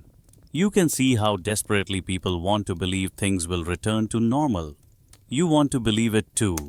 As days stretch into weeks, the sights become more familiar. There's a bend in the river you remember crossing as a child, now narrower than you recall. A hilltop shrine where you once offered flowers during a festival. A row of banyan trees lining the road, like old friends welcoming you back. And yet, returning feels strangely harder than leaving ever was. Because you are not the same person who walked this road before. You notice it in the way you move, slower, more deliberate. In the way your eyes linger on small details you once overlooked. A potter shaping clay with methodical care. A pair of elders laughing as they share rice cakes. A farmer bending to touch the soil as if greeting an old companion. Life, simple life, feels precious in a way it never did before. One evening, as dusk paints the sky in soft shades of violet, you camp near a familiar clearing. You remember stopping here years ago with fellow warriors during a training journey. There was laughter then, a carefree energy that feels almost foreign now. You sit by your small fire, listening to the crackle of burning twigs, and realize that part of your journey home is not physical, it is emotional. You are slowly walking back to yourself. When you finally reach the outskirts of your homeland, a strange tension grips your chest. The houses ahead look just as you left them, yet your footsteps hesitate. You worry how people will see you now. Will they see the warrior, the survivor, the changed soul who carries the war in quiet ways they may never understand? But when you enter the village, something unexpected happens. People approach with warmth, not fear. Children peer at you with wide eyes, whispering excitedly. Elders press their hands together in greeting, their expressions soft and knowing. They don't ask about the battles. They don't demand tales of strategy or heroism. Instead, they ask if you've eaten, if you're tired, if you need rest. Their kindness has a way of unraveling the knots inside you. When you reach your own household, the sight nearly takes your breath away. The familiar doorway, the small garden where flowers still bloom, the sound of someone humming inside. Stepping across the threshold feels like stepping into a memory that has been waiting patiently for your return. In the following days, you slowly rebuild your routines. You help repair tools, assist neighbors with harvests, offer guidance to young trainees who look up to you with shining eyes. You find comfort in the small, steady rhythm of life. Meals shared, stories exchanged, evenings spent under the stars with no fear hanging overhead. And with each passing day, you recover pieces of yourself. Not the warrior shaped by war, nor the child shaped by dreams, but the person who exists somewhere between the two. A soul tempered by experience, softened by understanding. You no longer seek the person you were before. You accept the person you are now. This acceptance settles deep inside you like a calm flame, warm and steady. It lights the way forward, revealing that your journey is far from over. There is more to learn, more to teach, more to become. And with that quiet sense of purpose taking root once more, you find yourself naturally drawn toward the next steps, the final reflections waiting for you in chapter 30. The days begin to move differently once you settle back into the quiet rhythm of home. Seasons glide by with a gentleness you once thought impossible, each one softening the sharper edges of your memories. You wake to birdsong instead of battle horns, fall asleep to the lull of wind through the banyan trees instead of distant cries. Slowly, almost imperceptibly, life reshapes itself around you. not erasing what came before, but embracing it, weaving it into something steadier. As time goes on, younger warriors begin to seek you out. At first, they come shyly, unsure whether someone who has seen the Great War would bother with their questions. But you find yourself welcoming their curiosity.